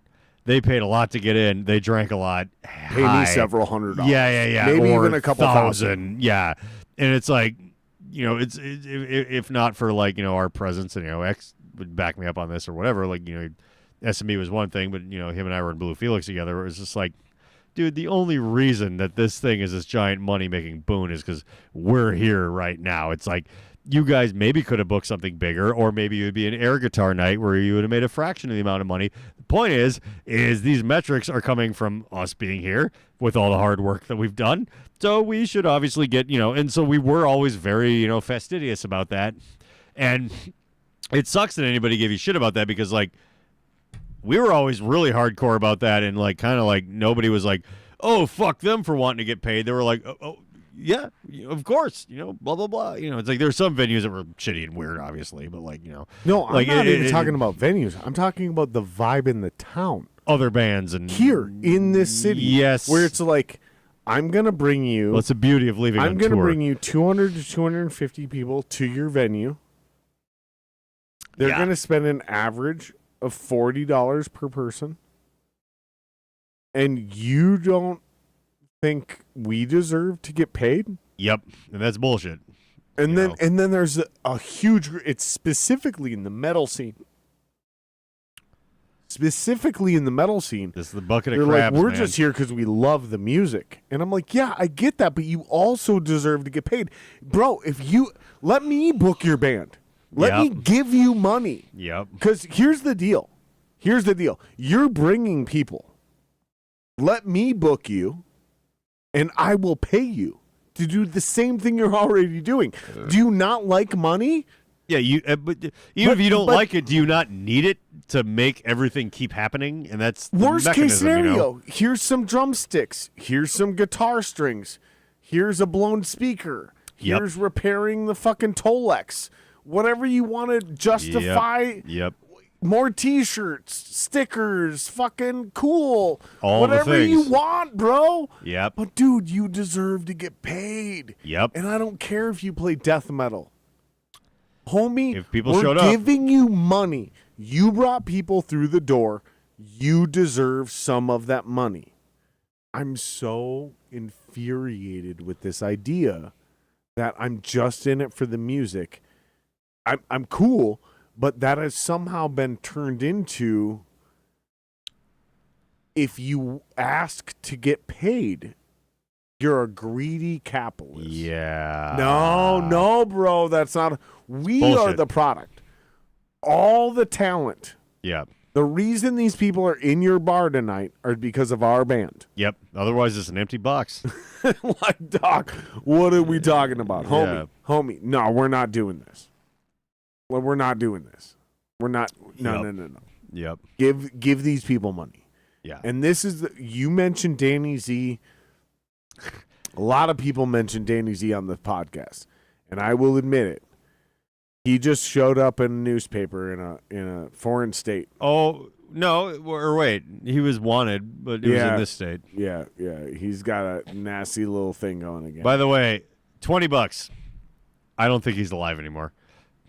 Well, regardless, I Okay, need to all admit right. this for the 10,000th time. Yeah. He is my fault. I taught Danny Z everything he knew about the music industry. I trained him. I coached him. I brought him up. And he committed evil.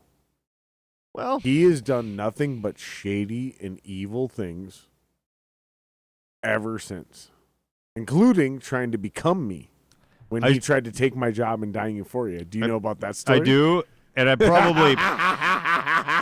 No one can be me, bro. You can be better than me, but you can't be me. Joe Knox was better than me.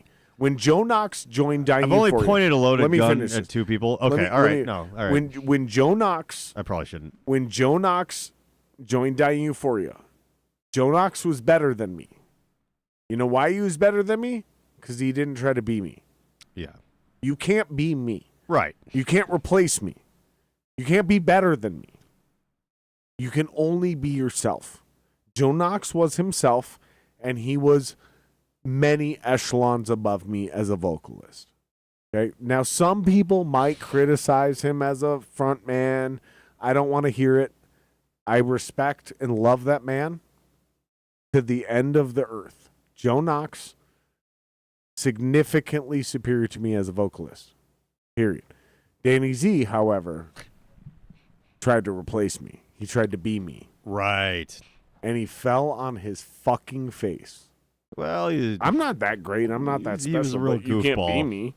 I'm me. yep. You know, like, Yeah, it'd Be be like you. trying to be me. Be Yeah, you. Be like, be you, bro. Yeah, exactly. yeah, Nobody like, can be John Wheeler. Don't be somebody you else. dipshit. Yeah. Nobody was Bon Scott either. Nope. You know what I mean? When I Bon do. Scott died, You're not going to be able to. Yeah, exactly. get the fuck out of here, dude. Yeah. The fuck that guy. Well, you know, Because I swear to God, to this pretty day, sure he's dead. So. I swear to God, to this day, Uh, I swear to God, to this day, because I talked to Danny Z in private multiple times. Danny Z desperately, and I mean desperately, wanted to be me. yeah. Everything Danny Z tried to do was trying to be me. Don't try to be me. I suck. Like, don't try to like- be me, Doc. Because me is constantly trying to be better than me yesterday. So don't ever try to be me. Right, Because that's the I thing. suck. Like The only person you should don't try do to be that. better than is you before, and that's the whole Yeah. I'm trying to game. be better than me yesterday. So don't don't try to be me because that's a failed version, right? Because I'm not acceptable of that version. Like, come get the fuck out of here. But Yeah, I swear to God, Danny Z said that to me multiple times throughout my career and throughout his career. Everywhere he was, every time I ran into him, he goes, dude, I'm just trying to be you. I want to be you. And I was like, bro, you suck. Like, stop. Like, That's the thing. The European Danny Z is sucks. Danny Zed. Z sucks, dude. Danny Z sucks. And you could refer to him as Danny Zed. And then if I was going to quote one of my Fuck favorite Danny movies, Zed's dead, baby. That's Zed, baby. Zed's dead. Yeah. Here's to that. Cheers. Zed's dead, baby. Yep. It's a chopper, baby. But I have to take that. I have to take that on the chin, dude. I created that monster, man. That's me. well, That's the worst version of me. When I lived with him for a little while, I probably encouraged a few things too. So Yeah, it's like you basically took me in all my bad versions, and then like, yeah, God, though. yeah. Oh, god damn it, dude! I feel so bad. I've never. I actually have literal walking guilt about Danny Z. I created an actual monster. There was. You know what I'm going to do? I'm going to hilariously. I have to live with this forever. I'm going to omit Danny Z from this because I've pointed a loaded gun at two people. Can in my you life. do that? Yes, I've pointed a loaded gun at two people in my life, and we're talking about Danny Z. So I'm going to talk about somebody else. And it was a female member of a band I was in once. I'm smoking this cigar. Made her go right ahead. Yeah, I think I'm done. She liked it. It made her come to have a loaded gun pointed at her face. And then the other person was maybe Danny Z, maybe not. Who knows? Who I was very angry with. You had to put that gun in his butthole, and then he finally came. Well, the thing that I threatened him with was that I did have the thing in my possession that I shouldn't have. And he was like, you think I'm afraid of that revolver you had? And I'm like, no, you should be afraid of the 12 gauge that I have. But honestly, that doesn't even matter because that revolver I have with no serial number on it, like I've never touched that without gloves. You are a felon. I have no record somehow, right? And I'm like, I could actually just blow your head off with this Mossberg 500 with a pistol grip handle, like right here in the upstairs of this place in North Minneapolis, and then go, this 38 with no fucking serial number on it or whatever was yours because you have a giant criminal record. And I'm like, I will call the cops and be like, I don't know what this guy was doing. He was holding this and waving around at me, and I had to do what I had to do. They'll probably go, okay, cool. So the funny thing is like, a lot of threats are really impotent, but like I'm saying that like, if I just touch this trigger, it's pointed at your face right now, like your head could go flying out this window, and I will just go on with my life as if my credit score will still be an 850. Like nothing will happen. It's entirely because of like you have like fucked up forever, but I'm enough of a piece of shit to kind of have maybe a revolver I bought off somebody that has a body on it and like whatever, but nobody knows that at this point in 2014. So whatever. Like, yeah, like he's a guy where I learned a lot from, like where it's just like to manipulate the system as it is to say that like, why are you paying your taxes? Why are you, if you do something fucked up and, don't talk to them, get a lawyer and shut up. You lost me. It's okay. We're talking about Danny Z. You know what the thing is, though? Danny Z is probably dead and John Wheeler didn't kill him. And that's actually kind of weird. But it didn't happen. And I didn't kill him. And you didn't kill him. And a lot of people we know didn't kill him. Probably like just ringworm and outside killed him.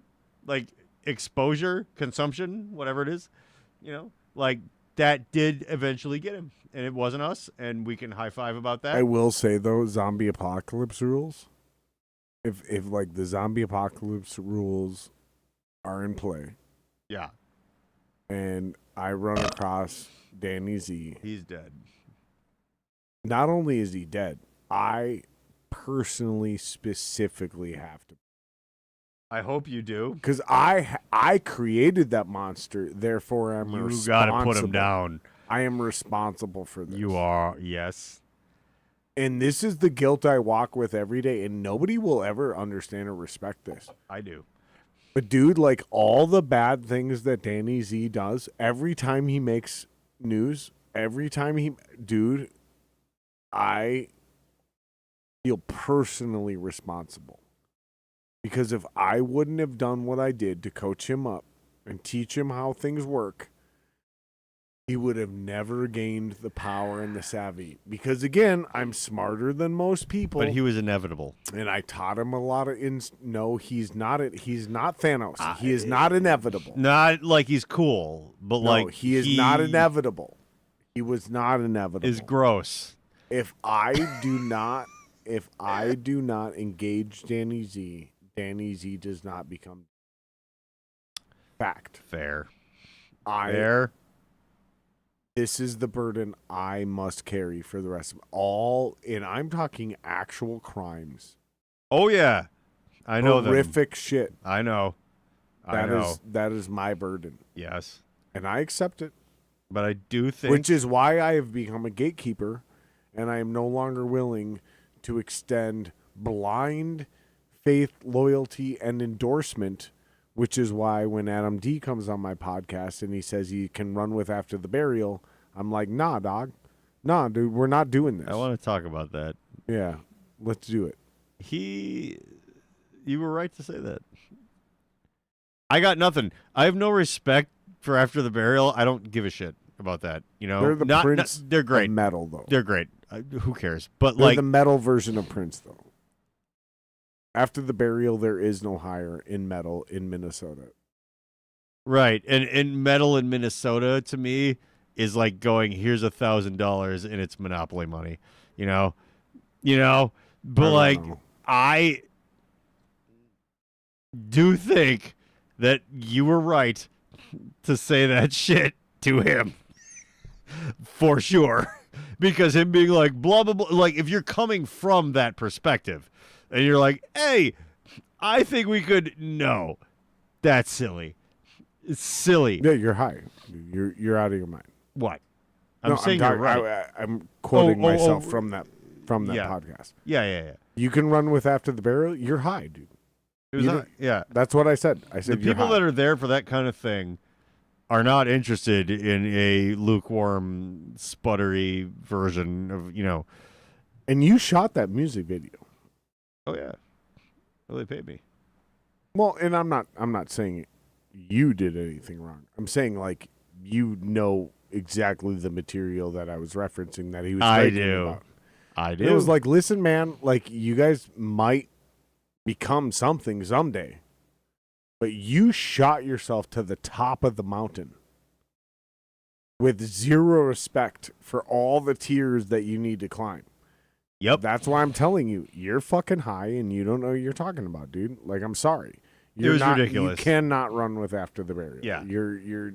This is insulting. It's insulting to me and everybody in between you and after the burial. A bazillion %. It was just childish. It was just too much, dude. It was just too much, dude. It was. And I hate that. And I hate, like, so, you've heard my past musical whatever, and you've heard my most recent thing and whatever. And I, like, I'm doing what I do and whatever like that, but it's just like, so, like, I don't have a big stake in, like, what anyone else is doing, but I will say that when someone is just popping off on, like, I'm like, dude, like, I'm not even in the same fucking genre or dimension or whatever, but I'm like, this is ridiculous that you're like, oh, this would be fine. And I'm like, no, come on. Like, he was just like. It's main character syndrome. It is. Yeah. It's kind of the theme we started with before the podcast even started. It Which definitely is delineating the difference between you're the main character, a main character, or you're an NPC. Yeah. Those are my 3 tiers. Like, I'm a main character, but I'm not the main character. Well, and but who is? I'm definitely, well, maybe I am an NPC in somebody else's version of the story. That is. Maybe a I am step an towards NPC. enlightenment, but you know what's funny? You could Maybe be- I am an NPC Here's what I'll say. in somebody else's story. you could be literally an NPC in someone else's story and the main character in your story. And those things I think that makes you a main character. maybe, A main character. yeah, just sort of like, Somewhere in between. well, We would call those supporting actors in film, right? it's perspective because who is the director and the camera in this notion? So you asked this before we started the podcast. So Donald Trump is the main character in America. Yeah, Vladimir Putin is care the about main wrestling character or in whatever, Russia. Yeah. Xi Jinping is the main character in China. Right? Yeah. But that Or- doesn't mean every single person is an NPC other than those three people. No, and I also think that what a perfect backdrop. What a perfect sort of non-real, because again, like if I go out, I mean, all I do is whatever I want all the time. And like Donald Trump is not factored into that at all. Xi Jinping is not factored into that Right. at all. He's just a guy. It's to just me. it's just a thing. There's it's sub-characters to barely it's barely a painting on a wall in the background of a building that I spray painted a pentagram on while someone was, some fucking 20-year-old girl was blowing me. Like it's Exactly, nothing. exactly, It's nothing. dude. It's Right. nothing. They're just there as background fodder in Yeah. my life. It's there to make punk rock more interesting at best. Right. And but I don't care. I'm like Donald Trump is your Ronald Reagan. Yeah. Look at all those punk rock videos. Or even the punk rock movies. Yeah, no, the Dead From Kennedys. the 80s. He is the Dead Kennedys. But is you've Ronald seen Reagan. it in the graffiti. You've seen it in the graffiti. Yeah, in there it is. Reaganomics.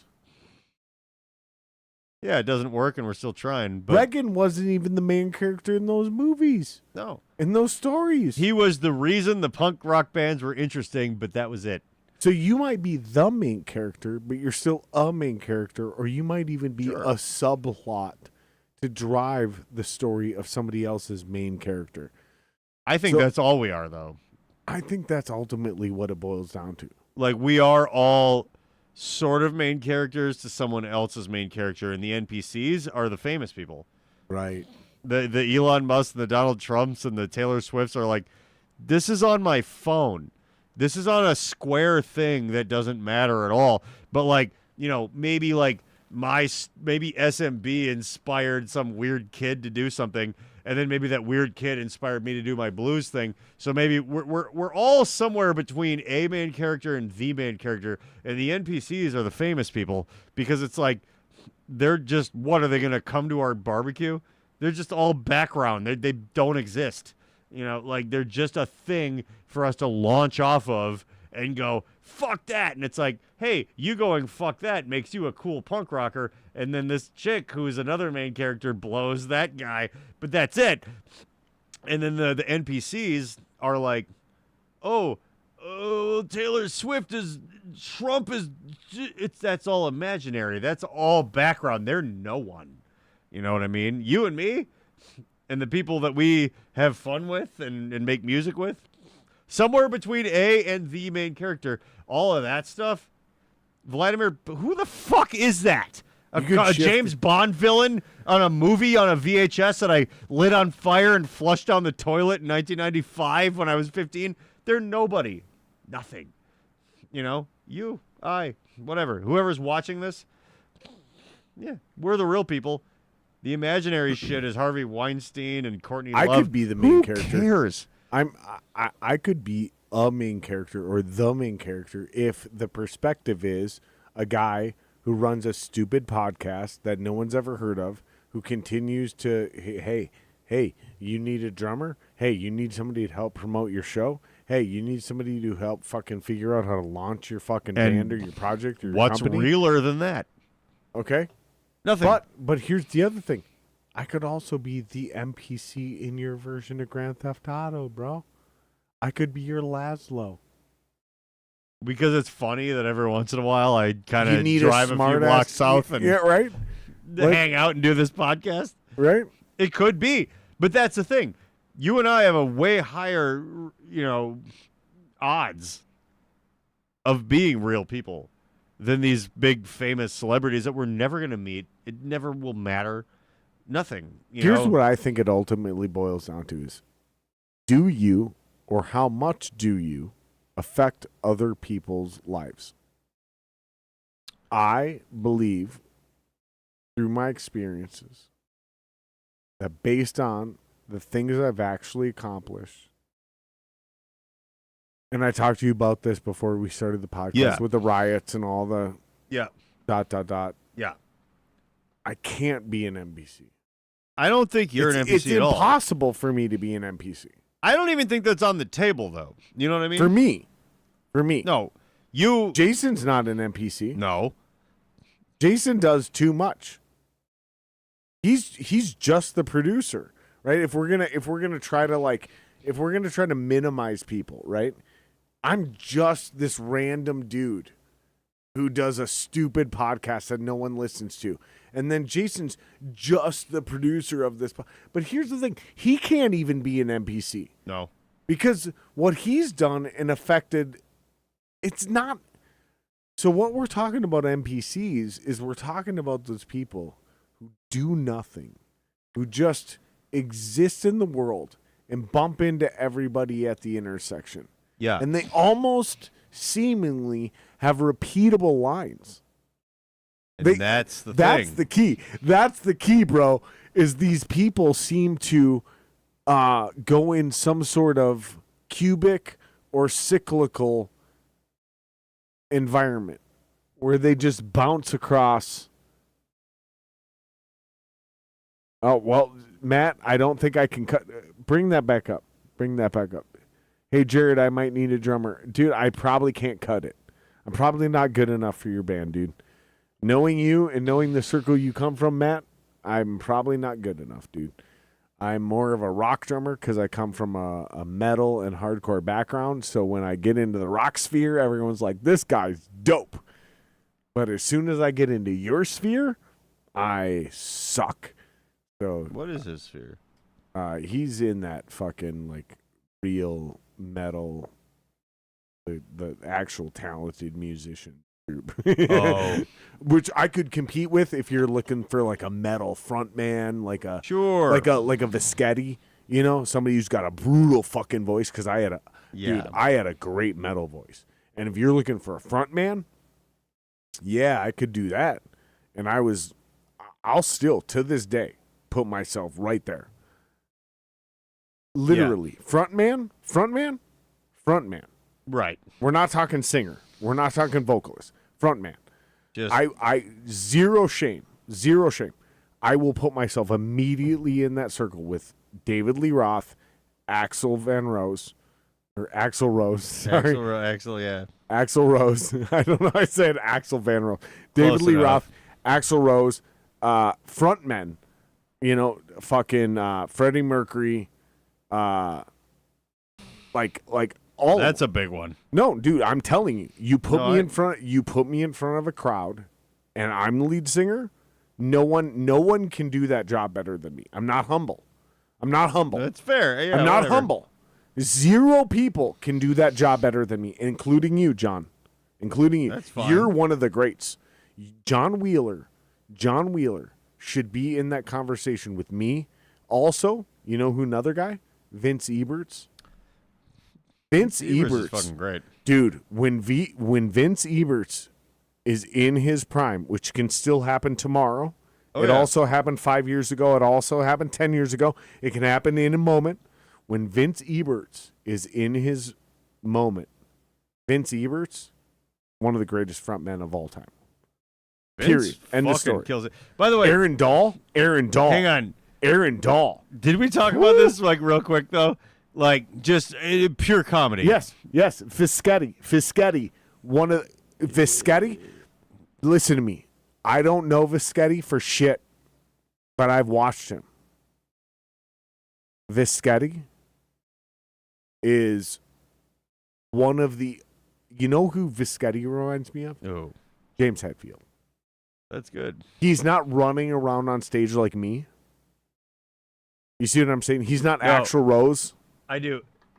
He's not obnoxious. I'm choking at the bit though to just this goof that somebody told me. You mean chopping at the bit? No, choking. Oh, wait, Chopping no, at the yeah. But like, so when it comes to Vince and I, and you were there, that weird dying euphoria, like kind of at the doghouse, whatever union with all the different singers or whatever like that, and when I came up and you went and ran around, yeah. But one of my favorite things about that is how mad Vince got. Vince is my friend, but like I didn't show up when Vince was on stage. No. I know. But what he said post this show was just the funniest thing, where he was like, "Okay, and then like the other singer and like whatever." He's like, "We like went and relearned and rehearsed all these things, and then just John Wheeler gets to show up and do this Motley Crue song at the end, and that's everybody's favorite thing." Like blah, blah, blah. Like just the way he was like mad was endearing, because I'm like, yeah, I know. Like I didn't have nothing to do with this band. Like Jeremy asked me just out of like, other Jeremy, out of just random fucking whatever. Jeremy Blake. Yeah, who's been on this podcast with me and you before. But yeah, like just the way it's like, oh, you get to do one Motley Crue cover and everybody thinks you're cool. Thank you, my friend. And whatever, like just the way in which he was like not actually mad but comically mad was like just this pure gold. Like other people very put funny. work in and tried hard, and then John shows up and big dicks everybody. The best part about that though is I stepped on that big dick moment. You went running around up there, yeah. Yeah, I just showed. And here's the thing: I just met my wife. Maybe we had just got engaged. Was that at that point? Yeah. don't This feel was like- super, and no one knew I was in the building. The band didn't know I was in the Because building. you're in the Dying- YouTube video. That's Dying Euphoria didn't know I was in the building. When I walked up on stage, no one approved that. Yeah. I stormed the backstage, and then everyone was like, the security was like, whoa, whoa, whoa, whoa. And I was like, no. I used to sing for this band. I'm going up. I'm gonna sing this song with John. And they didn't know any better because Yep. I'm, me. Yeah. I'm so confident with the way I sell everything. Yep. They just like, okay. And then I just walked up on stage and Rain just gave me the mic. He just Yeah. stepped away. And all I did was just did background vocals Yep. and just did the hype man thing, doing the hardcore dances across the back. Jason, pull this up. John- That YouTube video is great Yeah. too because they had like 3 cameramen. Like it's actually one of the better little like local moments in rock. Like Dying as, Euphoria Wild Side, the Rock Nightclub. as far as like, a lot of things get lost, like Tears in the Rain, and it's like this is one of those things where it was like well documented, and I love that about it. Well, and it's for like, me, it meant a lot. And for Dying Euphoria, it meant a lot in retrospect because it healed a lot of wounds. yeah, So it was kind of a like, we're all cool now. It does just Dying Euphoria, John Wheeler, the Rock Nightclub. or the Doghouse, it might be. I don't think it was. It doesn't matter. I mean, yeah, it was It'll a while pop ago. up. Dying Euphoria, John Wheeler. I did find it. I was actually like about a month ago. I did go and like look this up just to see if that was still there. Because a friend of mine said he would give me a bunch of drugs for free if I added smoking in the boys' room. No, that's me just stage Bullshit. diving. No. No. It's gonna be Wild Side. Add Wild Side to that. Yeah. No. Yeah, that is it. Is that it? That's one of them. No. Click that one. Yes, it is. Oh, that's me. Yep. So click that one. But I feel like that's like This is not the best one. cell phone. There's a really good. Oh, maybe this is it. Yeah, that's me. All right.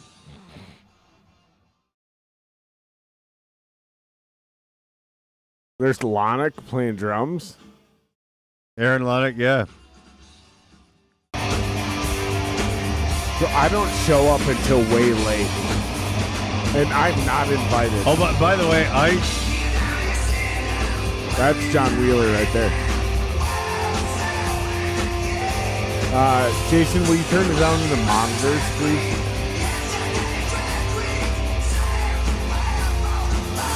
Put your I headphones rehearse on. this song Put your like an headphones on. octave lower. John, put your headphones on. Please turn it down in the monitors. No, go to the mixer app. Wild side. It was at like the last second It's that I'm. A.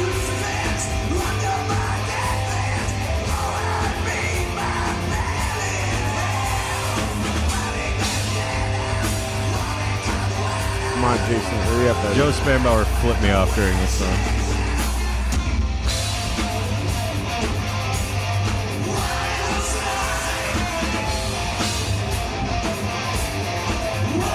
I It's think so it was crazy to watch my band not being fronted by me. I think like a week before this, I'd watched that like Pamela and Tommy Lee like. No, that didn't come out yet. Didn't it? No way. No way. 'Cause I think my dick That was was super way hard later. for like that, and I wanted to just live that way. Well, it's so funny because when I first met my wife, I was all talk because I had zero resume. So I was like dating my wife, and I was like, it was so out of left field that I don't even know that she believed I was ever doing any music. Right. So I was like, no, this is my old band. And I was like, and then a group of people were like, why aren't you going up tonight? Like, Yeah. while this is happening, like dozens of people are going, why aren't you going up tonight? And I was like, fuck it. Fuck it. And so at some point, right about now, I'm making my way to the stage.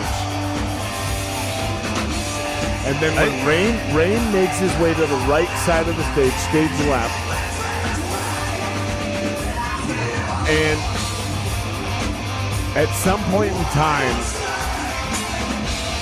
I start doing your backing vocals. There I am. You can hear me in the vocal. There I am. I'm already on stage. Yeah. I heard my Right own around voice. here, you just see you run by.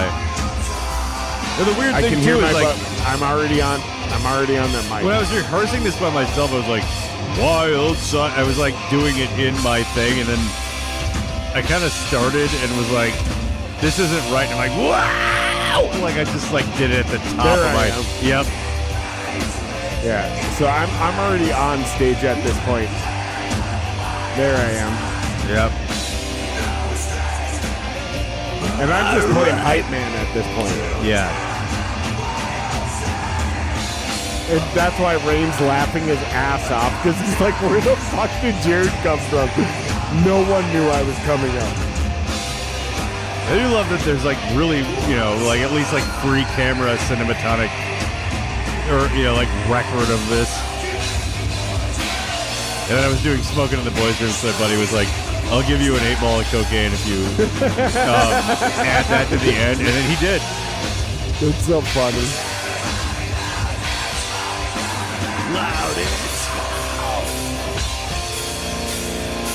Man, whoever did this video did a great job of editing me out of it. When they were like, who's that annoying guy who showed up out of nowhere who wasn't welcome? They did a great job. It was Al. Yeah. Well, Al from 6. oh, yeah. Al doesn't like me, so that makes sense. That might make sense. Yeah. Yeah, Al despises me. Okay. He'll never admit it out loud, but Al does not like me. Uncle Al. Not Al Jorgensen, who I've also worked with. That's fine. That's fine. Not everybody likes me. That's okay. But definitely when the zombie apocalypse happens, you definitely want me on your side. Yeah.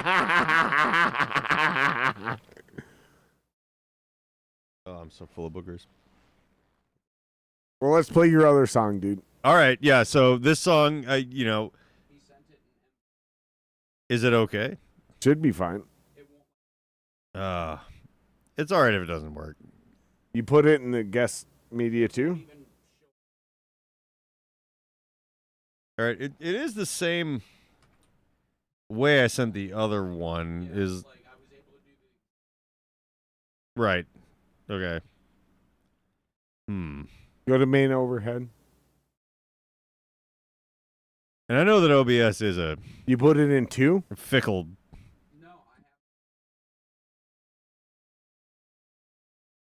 All right, we'll send it again, dude. I will. Yeah. I know that OBS is a fickle bitch goddess. I am familiar.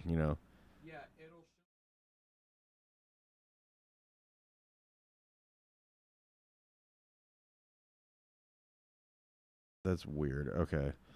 Let's see here. Well, M4A is Apple. It should be the same though, because I sent it. It is an MP3, but it's Like but I'm it's not Apple's being format. I'm just saying, like, I have all these in this big folder, and they should all be the same. And if they're not, it's because of some weird, I get it. Kind of So nonsense. funny how I've been edited out of reality. Somebody doesn't want me to exist, and it's so funny to me. Like, you guys can't resist me. Well, right. Like, I exist. You can try to pretend I don't exist. But you're just fighting the inevitable. Bro, duh. I am inevitable. I am inevitable, bro. You did all these things and it brought you back to me. Acciones.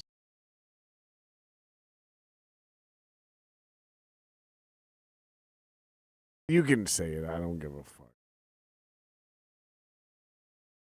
You know, If it doesn't work this time, it just wasn't meant to be. Like, it's and, gonna work. Maybe It's gonna work, dude. It's gonna work. It's like as much as I have like a million of these, it's like maybe you won't quite be as moved by this one. I don't know. It's okay. I have a feeling you're wrong. Well, it's gonna be great. This one, the one I'm trying to send is the one that I would maybe. There's no guitar in it yet, so it's a little unfinished. But like, it would be the final song on the record, I think.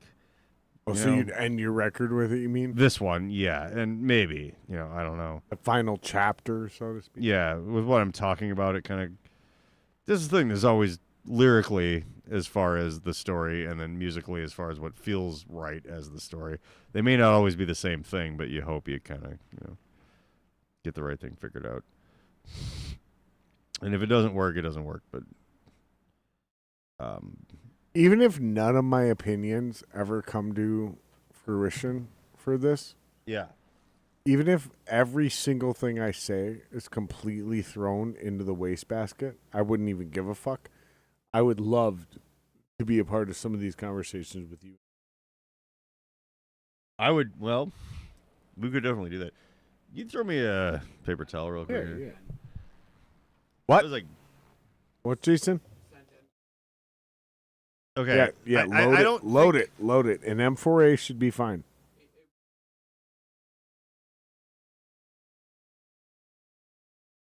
It's so weird because the other one would have just been that same thing, but it's okay. Like I don't know. Like these are just. Do you like have it on- online?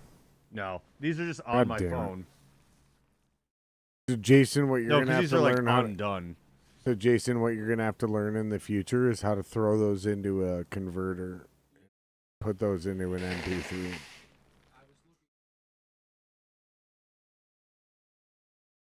No, it's But- weird. That's okay. Like I think that the first thing I sent was maybe like one of the things that I would. Here we go. One of the things that I would maybe send first to like anybody, but then it's like it's hard to say. Like, because there's like a bunch of things where it's like, well, maybe that isn't even really the correct foot to put forward or whatever. It's like maybe it should be this one or whatever. And the second one I was attempting to send or whatever, it was like more dramatic, kind of more a big, more the hurt at the end of the downward spiral or whatever. And I'm like, yeah, and maybe that's not the right thing to do in this circumstance or whatever. So it's like maybe that is not correct. Maybe that's only appropriate to listen to if you've listened to like 10 of these or whatever once they're done, you know. So it would be like a bit of a fish out of water or whatever, but like, so it could be why it's not working. Well, listen, man. You know. Let's but- wrap this up. Yeah. Where can people follow you? Well, good question. My You still Instagram. doing Alchemical Cocktail Lounge? Yeah, you could go to my YouTube page. It's like I haven't done a ton with that, like kind of recently, just because like it was a little bit born out of TikTok boredom during the original pandemic or whatever like that. But it's just like, you know, if you go to like, you know, Reverend John W on Instagram or whatever, or the Alchemical Cocktail Lounge on YouTube, it's like you'll find all my nonsense. And if each thing that I do is full of links to the next thing or whatever, so it's like if you go and look for that and you're interested in my particular brand of nonsense, or if you Google Blue Felix or Screaming Mechanical Brain or Screaming Monkey Boner or My Zero, you know, you'll find some nonsense that I've done. And, you know, the YouTube channel, the Alchemical Cocktail Lounge, will, you know, as much as maybe you don't think I'm very funny, if you do, or if, at least if you have hope that it could be funnier, that might lead you to that. And that could be cool. You know. Please hit like, subscribe. Help us get to 500 subs. I'm super drunk. Jesus Christ, I can That's barely see okay. the sub line. Jesus Christ. It's a Tuesday or a Wednesday. What the hell day is it? Tuesday. Please hit like, subscribe, and all those things, because we need to get to 500 subscribers so we can help get our producers paid. Please, you guys hit like, subscribe, and maybe if you want to, hit that notification bell so when you're doing another subscriber thing, you can fucking know that we're doing the thing above and beyond the other thing. You get notifications and all that dumb shit. But anyways, do the thing. Help us get to 500. We're struggling on YouTube. I don't know. We do really well on audio, but like, man, this YouTube thing is YouTube a bitch. is a bitch goddess, you know. YouTube is a bitch. So help us get to 500 subscribers on YouTube, because then we can do the YouTube partnership thing and we can get the producers paid and blah blah blah. We're gonna convert this track as soon as we're done with this. Yeah. And we're going to do a little thing on Patreon. So if you guys want to subscribe to my Patreon for like, you know, $1 or $3 a month, whatever the minimum thing at, do that too. And we're going to have a little bonus content in there over the next day or two. So we'll get out of here. June 6th, I am playing with the Montoya Machine. I'm playing drums with Heed the Warning, Casanatra, and Far, Far Away. $10 pre-sale, $15 at the door. Go to dayblockbrewing.com for details. We will see you guys later. Love you guys.